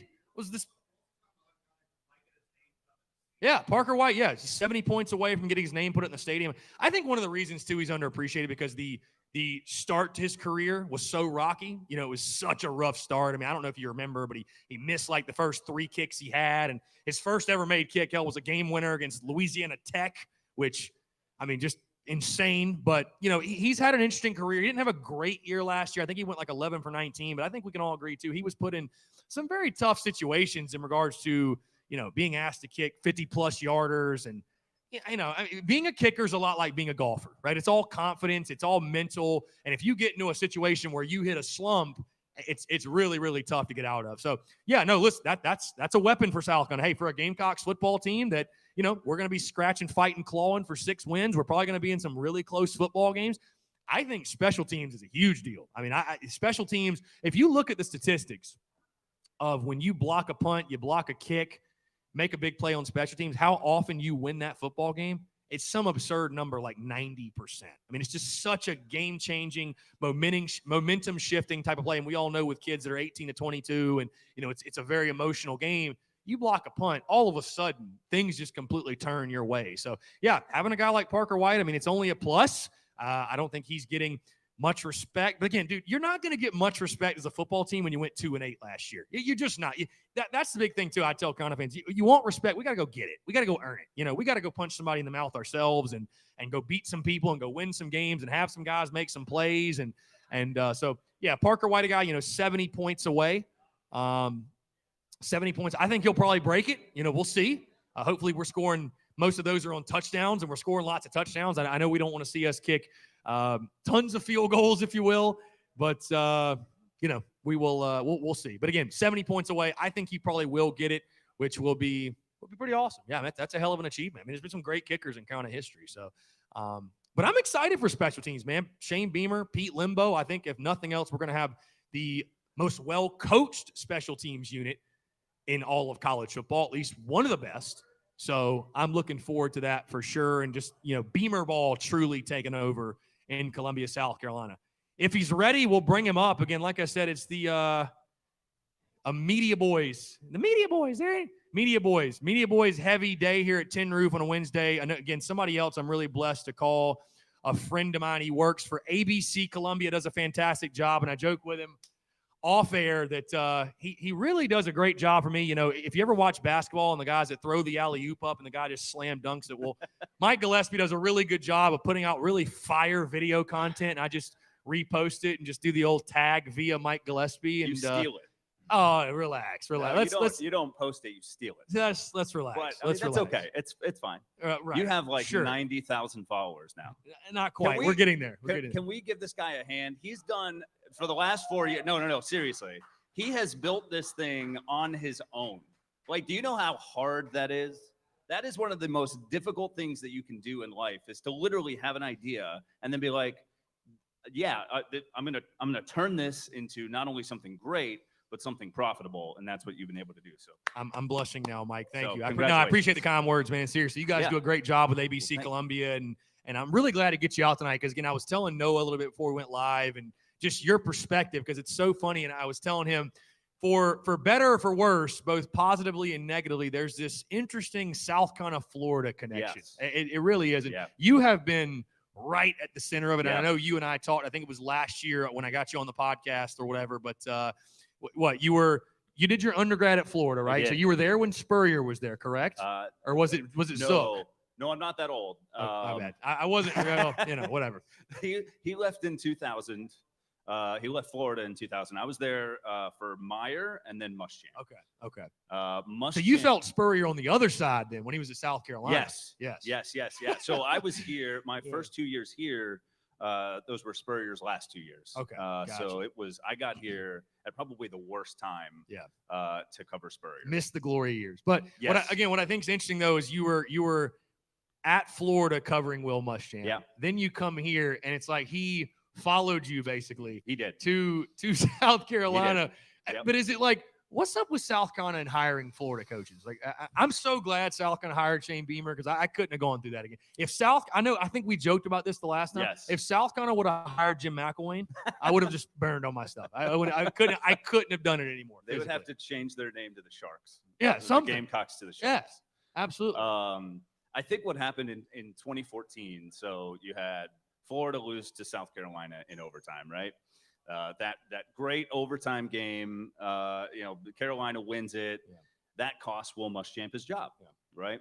Spurrier always liked Muschamp. And, it's funny. I'm sitting there covering that game in 2014 down there, and I'm listening to Spurrier talk after the press conference. And, I mean, that was a phenomenal win. And the only thing that Spurrier kept saying was something like, Muschamp's a great coach. Muschamp's a great coach. And it seemed like Spurrier knew that the end was there for Muschamp. Muschamp certainly knew that the end was coming for him. And so what I think ultimately wound up happening was Spurrier went to bat for Muschamp when the position came open here. And I think Tanner listened to him, and the rest is history. Right. Now your path to Columbia. I want to hear more about that. I know we chatted about that last time, but just give people an idea. Again, you're a Florida guy. You're a Florida grad. Do people give you crap for that? I feel like you do a pretty good job. I mean, you're in the media and you remove all the biases, but yes. I feel like you probably do a lot better job than our buddy in the upstate who they think he's a Clemson fan. Can we cuss here? I mean, I don't care. All right, well, we're at Tin Roof, man. I take a lot of crap. Florida week, I take a lot of crap. Other than that, it's not too bad. Whenever Florida ultimately loses every single year to Frank Martin and the Gamecocks, I take heat for that. It truly is like clockwork at this point. That and beating Kentucky at home in basketball is like, for whatever reason. I don't understand. I don't get it. But no, it's not bad. And I mean, look, like my girlfriend who I'm going to marry is a South Carolina grad. Some of my best friends are South Carolina grads.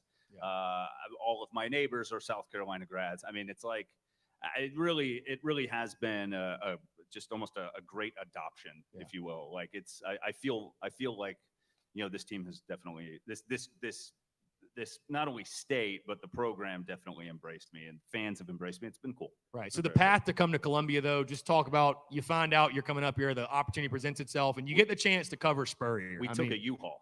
Right. Is that what you're? No, the path. I see it. So is this thing? Right. Okay. Slow crowd. Tough jokes. Crowd tonight. Tough crowd. Really tough. So I was in Iowa for a while. That was my first gig. And I say a while because 6 months. What were you covering first? What was your first? Where'd you cut your teeth? Let's see. We did a hacky sack race. I'm not kidding. That is true. We were right down the road from where Field of Dreams was shot. So lots of cool summer ball stuff there. After 6 months, I said, I didn't have a contract. And I was also making $4 an hour. So I was like, you know what? I got to get out of here. So I started applying for jobs, and Tim Hill, who is on 107.5, was the sports director at ABC Columbia at the time. And I think I was 7th on his list, and the first 6 said no because the pay was so awful. And so I just kind of slid in, and they hired me, and it was, I've been here since 2014. Yeah. Tim took the radio gig, I think, in 2016, wanted to spend more time with his kids. And so they made me sports director in 2016, and I haven't looked back. Selfishly, how excited were you to get to cover Spurrier? I mean, that's obviously. I will tell you, everyone in my family went to Florida. Okay, so they're huge Spurrier people, right? They love Spurrier to death. My uncle, like you, who is now deceased, R.I.P. Love him to death, R.I.P. but he, it's funny. Growing up, he had all of the Spurrier stuff, like this awesome memorabilia from Florida, of course, but all this signed stuff, and it was super, super cool. And so I'll never forget when I got the call from ABC Columbia to come down here. It was like, that was my first thought, was I get to finally cover Steve Spurrier. Right. And even though it was only 2 years, it was still so much fun. I mean, that guy was just, oh my God. I mean, every day for us TV people, every day was a gift with Spurrier. I mean, you never knew what you were going to get. He was so, I don't know, like he's kind of settled down a little bit now, I think. But I mean, even when I got here in 2014, he was still just, I felt like he was relaxed and, same old Spurrier. 2015, things started to get a little hairy, as we all remember. But I just that opportunity to me was super, super cool. Yeah. Yeah. And I remember you, what was this, a couple weeks ago, right? You were at the South Carolina Football Hall of Yeah. Fame, and you've had some interactions with him Yeah, since so- then. And yeah. I know it was really cool seeing the video of you getting to chat with him, and he's Dude. the same guy, Oh, obviously, and I'll witty tell you- as ever. tell you a story really quick. So, Mike Yuva was there as well, and he was, I think, maybe, I don't know, he got there 30 minutes before I did or something, and I think he got an interview with Spurrier too. The dude who puts the whole event on, his name is Mike Foster.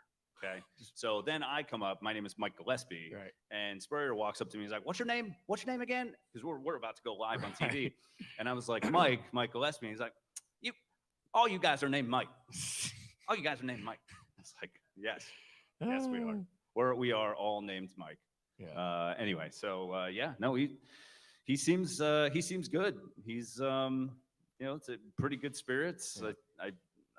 I'm surprised he's not coaching high school football or something. Yeah. Like It's in his just- blood, man. He's he got his restaurant now in Gainesville, though. I don't know what the hell he does. on a Did you daily see basis. that his restaurant opened Yes. today? I think in Gainesville. And I one of the drinks is called like the citrus drink, and the U and T are capitalized. Yes, which is amazing. Yes, still jabbing Fulmer. I mean, the post game press conference at Auburn, I think is still one of my favorite things in the world. They ask him. I guess during the football game, there was a library that had burned down nearby, and somebody asked him about it, and he was like, "Library burned down?" I was like, "On campus?" It's like, "Yeah," and he was like, "Oh well, I hope all the books were colored." It's like Just dude, getting the old Spurrier guys on the show and hearing them recollect just how he was day to day is just some of the most incredible content you could imagine. And he's actually a pretty awkward. See, and so guy. I just had Travis Haney on a couple of days Yeah. ago, which he worked for ESPN, you know, covered the Gamecocks, but he said, he's like, let's, now we can say this. He's like, Spurrier's a pretty socially awkward human He's being. very socially awkward. Right. Like you would think that he Right. would be like incredibly outgoing and the same Spurrier on TV, but he's not, man. He's like super fidgety and I think sometimes he's afraid to say the wrong things, and so because he's like so afraid, I think he gets in his own head, and then just brilliance comes out, But no, he's a trip, man. I definitely miss covering that guy. He was much easier to cover than Will Muschamp. That is for sure. For sure. Well, let's move into, again, we're talking Gamecocks football. Shane Beamer's the man of the hour. Oh, I thought we were. Yeah. What do you think? We're going to talk about your suit or your shoe choices, or what? I thought we were talking about our mutual love of antiquing. Oh, Is yeah. that not what we're doing? I do enjoy the Antique Mall. Shout out to the Antique Mall. It's like right down the street, actually. Very good. They've got some really cool Gamecock stuff in there, like programs from like 1980. It's nice. Really nice. Oh, that's awesome. That's cool. We'll See, have to you go didn't check it know out. I was actually. I had no idea. Yeah, dude, the Antique Mall is incredible. That's where I got this little plastic sweet. helmet. Yeah. What year is that from? Yeah, no idea. No clue. I'm still waiting on a Gamecocks football player to give me a free one. Oh, there you go. But We're just one of the equipment guys. Well, I mean, I have a lot better chance now than I probably did a year ago at this time. Oh, that's so for sure. That's Dude, for sure. Shane Beamer is such a good guy.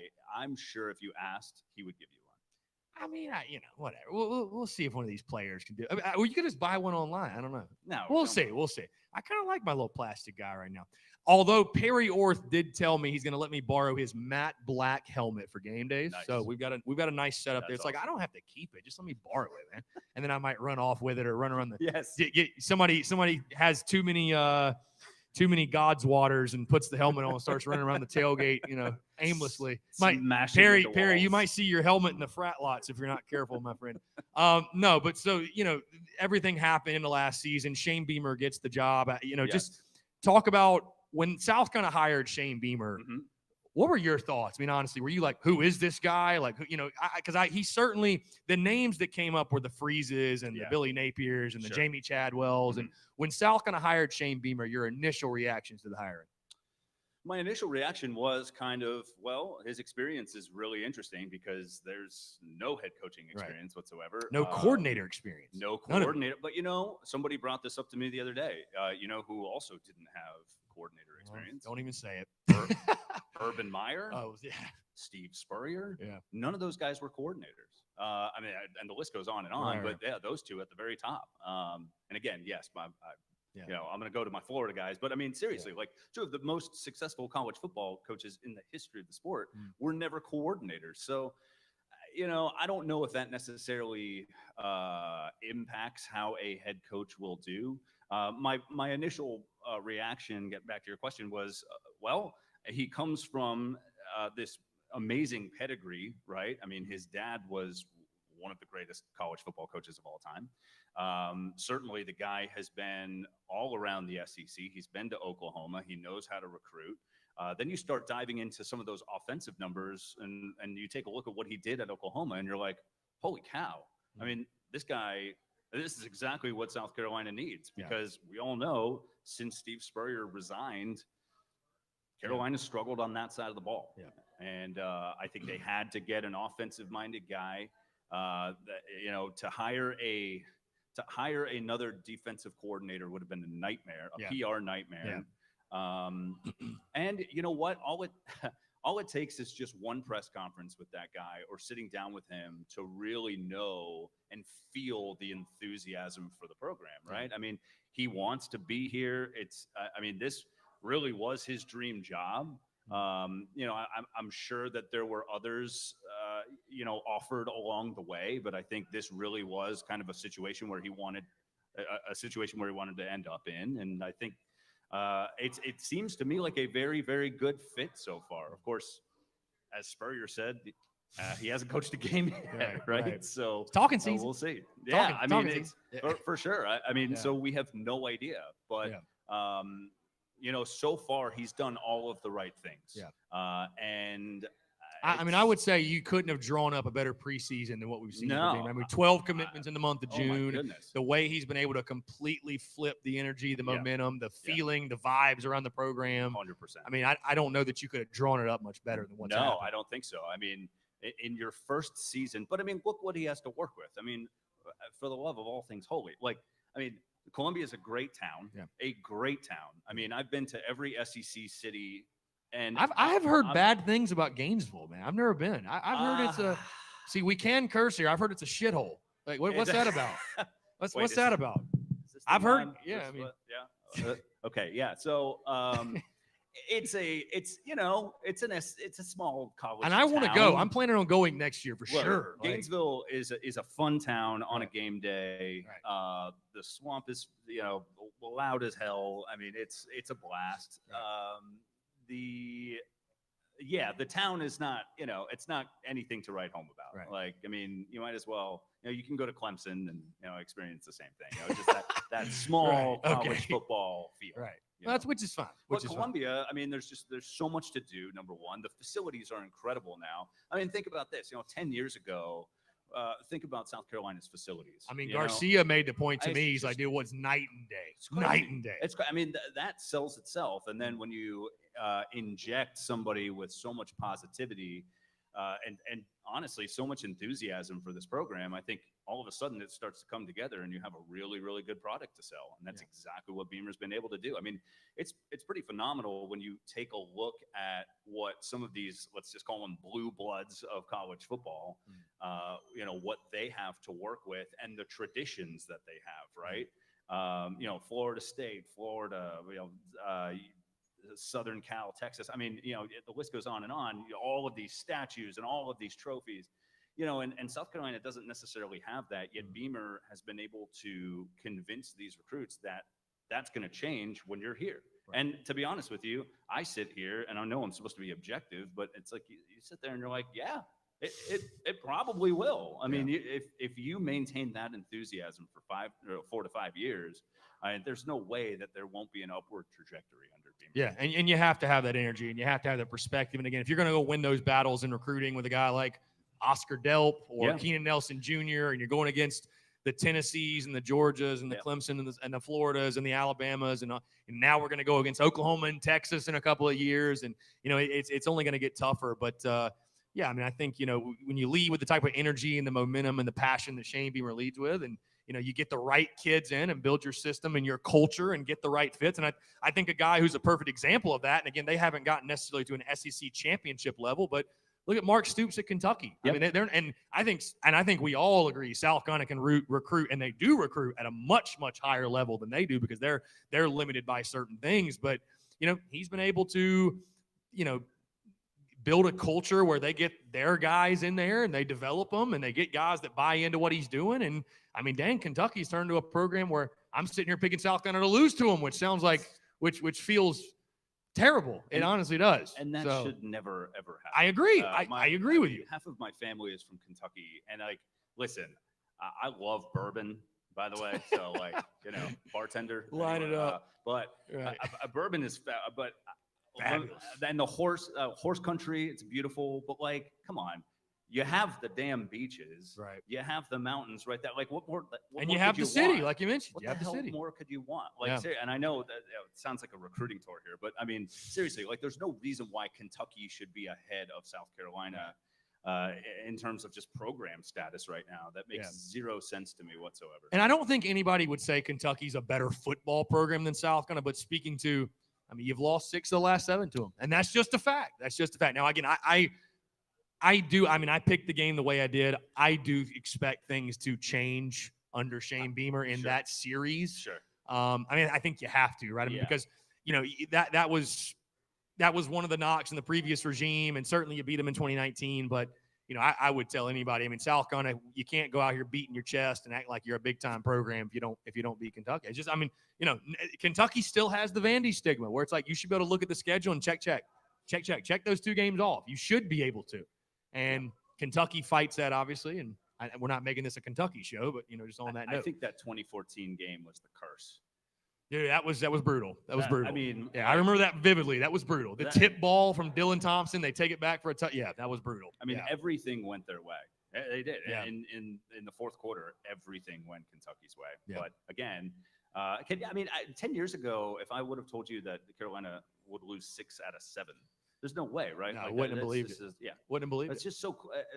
That's something that I've always really liked and hated at the same time about college football. Just how quickly things can change in this sport with one coaching change. It's pretty remarkable. Well, and I think that's the thing for Beamer too, man. Is you talk about what's got to happen early in his. We're talking all year one, and we should be. But what has to happen for Beamer? I think early in his tenure at South Carolina to have early success, you got to hit a home run at quarterback. Yeah. I mean, It truly is, though. College football is that sport where if you figure out that position alone, you got a chance. You got a chance. And if you don't have a quarterback, you don't have a chance, bottom line. So we'll see if they can do that, whether it's Luke Doty, Jason Brown, Braden Davis in recruiting, whoever it might be. Again, we're talking about this 2021 football season. Have you been able to go out to fall camp? I know you guys have. Yeah, so you've been out there. I went out there last Thursday. For the I know you and I think Cam switch off. Yes, so I wasn't. We wasn't, do. Wasn't 110% sure. So I'm working on so shameless plug here. We're working on a 1-hour college football preview special. There we go. Whenever I do these specials, I always tell my weekend guy, hey man, you're responsible for 90% of our anchoring over the next month. And then I'll just take care of, the hour-long show that we have to produce. And that just makes things so much easier. But yeah, no, I was out there Thursday and I was, pretty impressed. I mean, rain came. It was a bad weather day for you. That was the first one, right? Not a great weather day. Especially we walk in at I don't even know when it was, at 9 something, 9:50 or 9:45, whatever it was, and it's it stops raining. Like, oh, thank goodness, and then it starts coming down. You're like, God damn it. But I mean, they looked pretty good. Josh Vann stuck out to me. Caught a touchdown pass in the back of the end zone from Doty, I believe. Yeah. Luke Doty threw it. So, I mean, that's, I was listening to you guys earlier, and I mean, again, I totally agree with you. I think Josh Vann is one of those guys who has got to step up this year and who really has been absent. I mean, there's a laundry list of wide receivers on Carolina's roster that have been a little absent over the last couple of years. But I think Josh Vann, especially, where he was coming out of high school, his freshman year, I mean, there's just so much of an upside there. He's had a disappointing couple of years. So there's going to be a lot of guys this year. And I think one of the big storylines is, a lot of guys are getting a pass right now because of, it's on coaching. The coaching wasn't good. The development wasn't there. And I'm not disagreeing, because if you look at the recruiting rankings, I mean, it obviously wasn't in many areas, but we're really going to find out this year. Like a guy like Josh Vann, call it for what it is, a guy like Ortre Smith, a guy like Chad Terrell, or others that, whether it be at receiver or another position, it's like, hey, was it coaching, or maybe you haven't done what you should have done while you were here? Maybe you're not quite as I mean, I hate to say, just be brutally honest. You're just not as good as we thought you were when we recruited you. You know, Yeah, it's like Spurrier would say, "Well, I recruited you. I mean, you're just not that good." So, I mean, whatever. It's my fault for recruiting. Right, you. it's my fault for recruiting. Yeah, That's it. I think a guy who's not necessarily flying under the radar because he can't, because he's like 9'12". EJ Jenkins, I think, is going to be a tremendous asset to this program this year, especially when you have a guy who likes to scramble and Luke Doty. And, as we all know, when you're throwing the ball on the run, sometimes those balls tend to sail on you. So, having a guy who's 6'7" who can come down with it, I think is going to be incredibly beneficial for especially a young quarterback in Luke Doty. And Jenkins even told me that last week during media day. He's like, we talked about it all the time that, hey, if you get into a bind, heave it up to me, man. Right. I'll go and make the catch, kind of like Alshon used to do. Well, when you're 6'7", I minimum think in the red zone, he's going to be a lot of fun to watch for sure. And how do you attack him as a defense? I mean, he's 6'7" and a half. And I had somebody ask me that the other day, like, do you think teams will single him or double him? I'm like, well, I mean, maybe if you have a guy like J.C. Horn and you're like, hey, he's our best dude, we'll put him on it. But I mean, I tell you what, if you put one on him, you better make sure he can get up in the air, because I'm sorry, just God-given ability and his reach, you're not going to high point a football if it's well thrown. Yeah. Maybe a pogo stick. Maybe. Get on somebody's shoulders or something, right? Like, I felt so bad for the kid that was covering EJ Jenkins in the spring game on his 2 touchdown catches, because it was some like 5'9", like, walk on. I mean, no disrespect to walk-ons, but it was some kid that had no business covering EJ Jenkins. I can't imagine lining up across from him and you're like, whoa. And the guy is chiseled. Oh, yeah. No, I've met him in person. He's like an Under Armour mannequin-looking human being. Like, it's insanity. Have you ever said this to his face? Have you ever told him that he looks like an Under Armour mannequin? No, I didn't think of it in the moment, but if I saw him again, I would. Honestly, I would. No, he's a cool dude. He'd probably laugh it off. But no, so again, we're 24 days away from kickoff. And again, I told Mike Yuba the same thing. I'm not going to ask you to make a prediction or anything like that. I mean, I'm well on the record saying 6-6 overall, 3-5 in the SEC. And hey, you can go. Yeah, I'll ask him prediction if you want to throw 12-0 predictions. No, for sure. Let's go 15-0. Yeah, that's it. SEC that's championship. It. Cox by 90. That's it. Absolutely. Cox by 90. But 92-2 win over Clemson at home. Yeah. And the safety we give intentionally just to rub it in. Yeah. Hey, Kirk, what did Luke Doty say? Hammer the over. The over. Which let's talk about that for a second. What is it 3.5? Is that what it is, Mike? Mind-boggling. It's mind-boggling. Holy hell. Here's what's are you again? I mean. That's crazy. Yeah, I think the over under 3.5 is lunacy. And that's what is very intriguing to me, and I'll be interested to see what the line week 2 is, because I mean, again, Vegas normally isn't stupid, right? Like they don't build the mansions out there off of winners' money or what. They build it off of losers. So they normally set these numbers, and Vegas is pretty damn close to being right a lot of the time. But I look at that and I'm like, the only way South Carolina could go under, the only way, Vegas has to expect them to lose to either Troy or East Carolina. That's the only way. ECU, Troy, or Vanderbilt. Right. That's it. That's the only way. way. See it. All right. And again, I mean, it goes back to what Beamer said last week, and when his dad used to say this all the time: if you're good on the lines of scrimmage and you're good in the special teams, you should have a pretty decent team. I tend to agree with that, though. The problem with that is, in my opinion, Muschamp kind of had that too. Right. He had a decent offensive line, great defensive lines, pretty solid special teams, and I mean, look. Look at the win totals. It didn't necessarily add up to success. I definitely think, again, got the defensive line to do it. That offensive line, over 80 starts? 4 or 5 guys back over 80 career starts. That's crazy. And then you add a guy like Parker White and Kai Kroger. I mean, they should be solid in those 3 areas. Does it add up to a 6 to 7 win team? I have no idea. But I just can't see them just winning 3 games. Right. Like when you look at that schedule, I mean, I could see them winning 3 out of the first 5. Even in a worst case scenario, I think the worst case for this team's 4-8. I really do. I think even if, I think 4-8 is the worst case scenario. I don't know how how the under would be the play. No, I don't bet the over. Yeah. For hammer the over. Hammer. Yeah. Dude, it was crazy. I was watching the media availabilities from that day, and actually I was listening. Good buddy Phil Kornblue, he posted all the audio. Tiger Phil, yes. And I'm listening, and I heard Luke Doty say that. I'm like, how has nobody published this quote yet? I was like, this is gold. Yeah. This is gold. So I appreciate you not putting it out there for me. Thanks. What was I? I don't even know what I was going to say anymore. All right. You said getting the 6-7 win mark. I'm curious. You've watched this team since 2014. You mentioned the offense and its lack thereof of output since Steve Spurrier's been gone. Yeah. So, but you know this team as well as anybody, obviously Mike, myself, whatever. But you look at this team this year, and it's obviously got talent on the roster. If they're going to get the 6 or 7 wins, in your opinion, what has to work? What's the one thing that has to click? I mean, I hate to be cliche about it, but I mean, Luke Doty's got to be accurate with the football. Yeah. You know, the turnover margin. You know, and I think when you go back and you look at that 2017 season, a lot of that was luck, right? I mean, you know, plus 20 in the turnover margin, right. Crazy. Exactly. Oh, yeah. So you know, when you those 9 wins, you look at it and you say, well, I mean, a big reason was just they forced turnovers. They didn't commit a whole lot of them. Right. I think that recipe still applies here in 2021, obviously.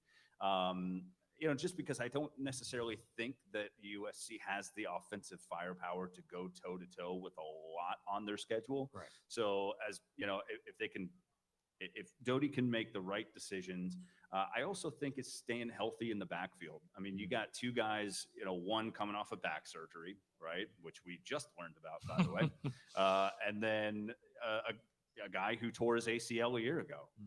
Can those 2 stay healthy? And again, it's a nice position to be in for Marcus Satterfield, the new offensive coordinator. You know, hey, you know, if one goes down, I've have another All-American, you know, back there, and things might be okay. However, I think in the SEC you have to have 2 to 3 of those workhorses. And you know, listen, Zaquandre White, I'm not sure. I don't. Jury's still out on him. It's hard to predict being an all-conference performer off a spring game. It just is. No, right? Exactly. And I mean, EJ Jenkins, right, had a phenomenal spring game. Does that translate into success this year? Who knows? Yeah. So yeah, I'm going to say, you know, those 2, and then the defensive line has to play out of their minds and take a lot of pressure off of that secondary. Yeah. You know, and look. Under Clayton White, we know that he's going to want to blitz. We know that they're going to get after the quarterback. Right.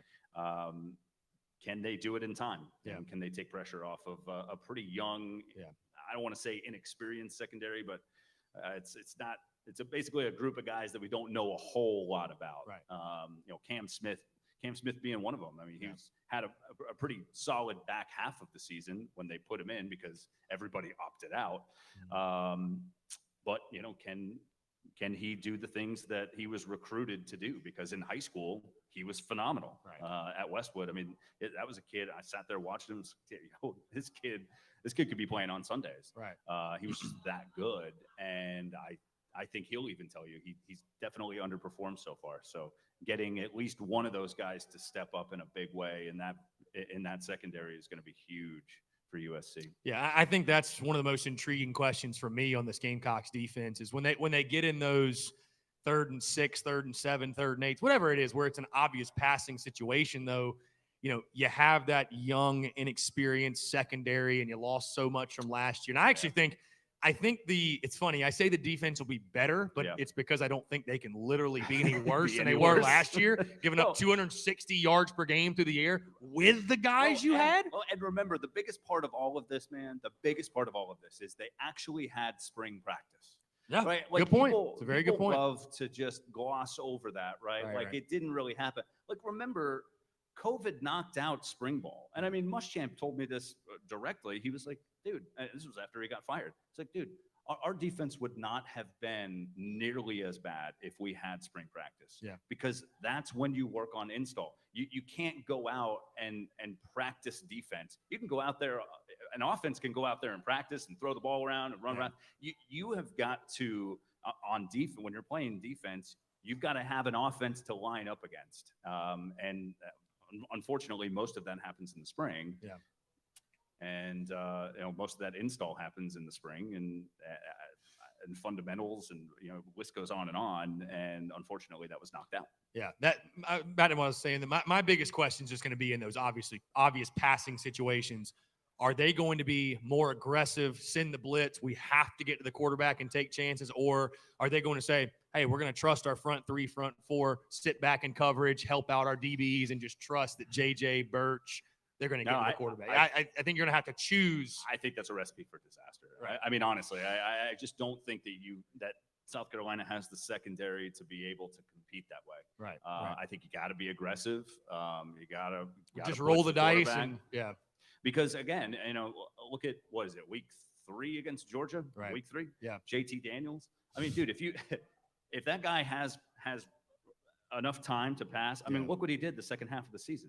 It's crazy. They were averaging 320 yards passing per game or some crazy number like that. I mean, look, I don't think with this schedule it's wise to just kind of let the secondary kind of do its thing with what they have coming back this year. Yeah, if you let JT Daniels play 7-on-7 on you, it's gonna be a long night. Mike, it's been a pleasure, man. Before we get you out of here, we got to talk some Gators, man. I'm curious. Oh boy. Again, but you're. I don't want to say you're a Florida guy, but you're familiar with Florida football, and I think we all agree the SEC East, it's Georgia's this year. I mean, they're head and shoulders above everybody. But I actually look at that Florida game for South Carolina as, I think when you look at the schedule, the most likely big upset. I'm not saying it's going to happen, but if I had to pick one game on the schedule to say, you know what, that could be the game that South kind of shocks the world, and Shane Beamer can hang his hat on that one in year one, it is the Florida game, just because of where it falls in the schedule. Florida will be playing Georgia the week prior. Carolina will come off the bye week. And I think Florida, I don't think they take nearly the step back that LSU did last year when, they were pretty brutally bad early in the season. But, Florida lost some generational talent. And Trask, Kyle Pitts, Trayvon Grimes, and defense. They were pretty damn shoddy last year on defense as well. And South Carolina's played them fairly close. And there's a lot of Gamecock fans that feel like, hey, one of those last 3 years that we've lost, we should have won at least one of them. So, but an overall outlook for Florida, you got Emory Jones, brand new quarterback, and there's a lot of questions. Does Dan Mullen still want to be there? What's his deal? He's just sticking around for the free Jordans. Like, what's the deal? Probably, yeah. I would. Yeah. Listen, the first NFL job, head coaching job that Mullen is offered, he's going to go. I have that on good authority. Yeah. He is out. And so I think that's actually become kind of a recruiting nightmare for them, to be quite honest, but that's a whole other topic. Right. Listen, I think with Emory Jones, it's a whole different offense than what we saw last year, right? Kyle Trask, that offense will love to air it out, right? They set records last year. But remember, Mullen likes to run the quarterback. That's his style. Dak Prescott, right? That was, Dak Prescott, Tim Tebow, and the list goes on and on. So it's like, this is going to be an offense, I think, where he's going to be comfortable with the play calling, unlike maybe last year. And I know they did some phenomenal things last year, but again, his bread and butter has always been that spread, that extra hat in there, like that can run the football. Emory Jones can do that. Kyle Trask could not. Right. Seriously, looked like a drunk dinosaur trying to run down the field. Still faster than Colin Hill, though. Yeah, for sure. Yes, we're faster than Colin Hill. Just sitting Facts. there.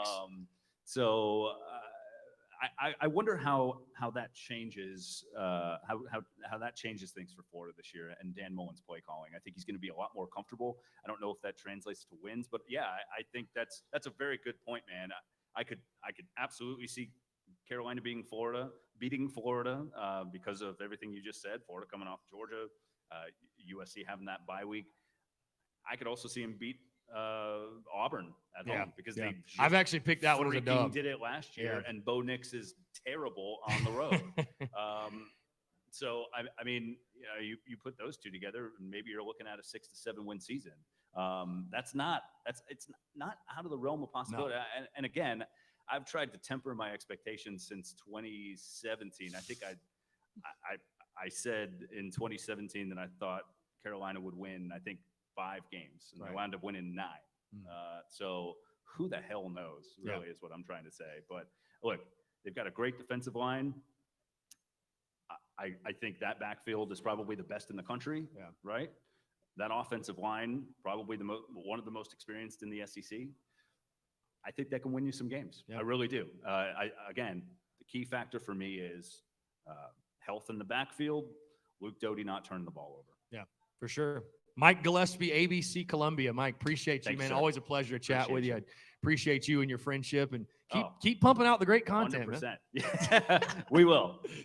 I'll let you know when our next video is out. You guys do a hell of a job. Seriously, Thanks, man. man. Appreciate you and everything you do, for sure. See ya. Mike Gillespie, ABC Columbia. Tough crowd tonight, Mike. Really tough crowd. No, seriously, appreciate you, man. Appreciate you coming out. We've got open mic night, by the way, 7 to 9. So if anybody wants to get up here behind the mic and play a tune or sing a song or do whatever, you tap dance, I don't know, you can do it. Again, 843-790-3377. We got about 5 minutes left. We'll wrap it up here in just a minute. Let them get situated and get ready. I just want to say thank you all so much for coming out, partaking in this. This is incredible. Like I said, it's appreciate everybody at Tin Roof, Talon, Corey, Grassi, all the staff here. Make sure you tip your bartenders. It's been awesome thus far. It's, I guess, our 4th show at Tin Roof thus far.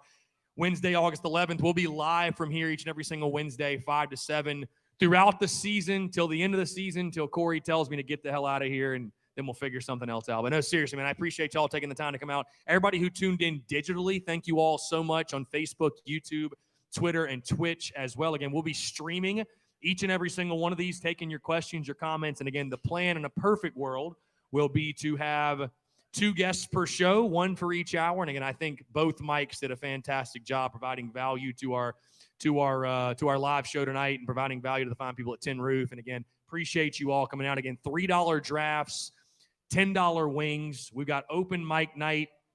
I've got a free night tonight. I don't have to do anything now. I feel like every single night I've been out here, I've had to go do some sort of stream or podcast or go meet up with somebody or something. So tonight's just a free night. So it might get kind of weird. So yeah, appreciate y'all coming out. I think we're going to go ahead and call it. We'll go ahead and wrap it up again. Thank you all so much to the people that tuned in digitally.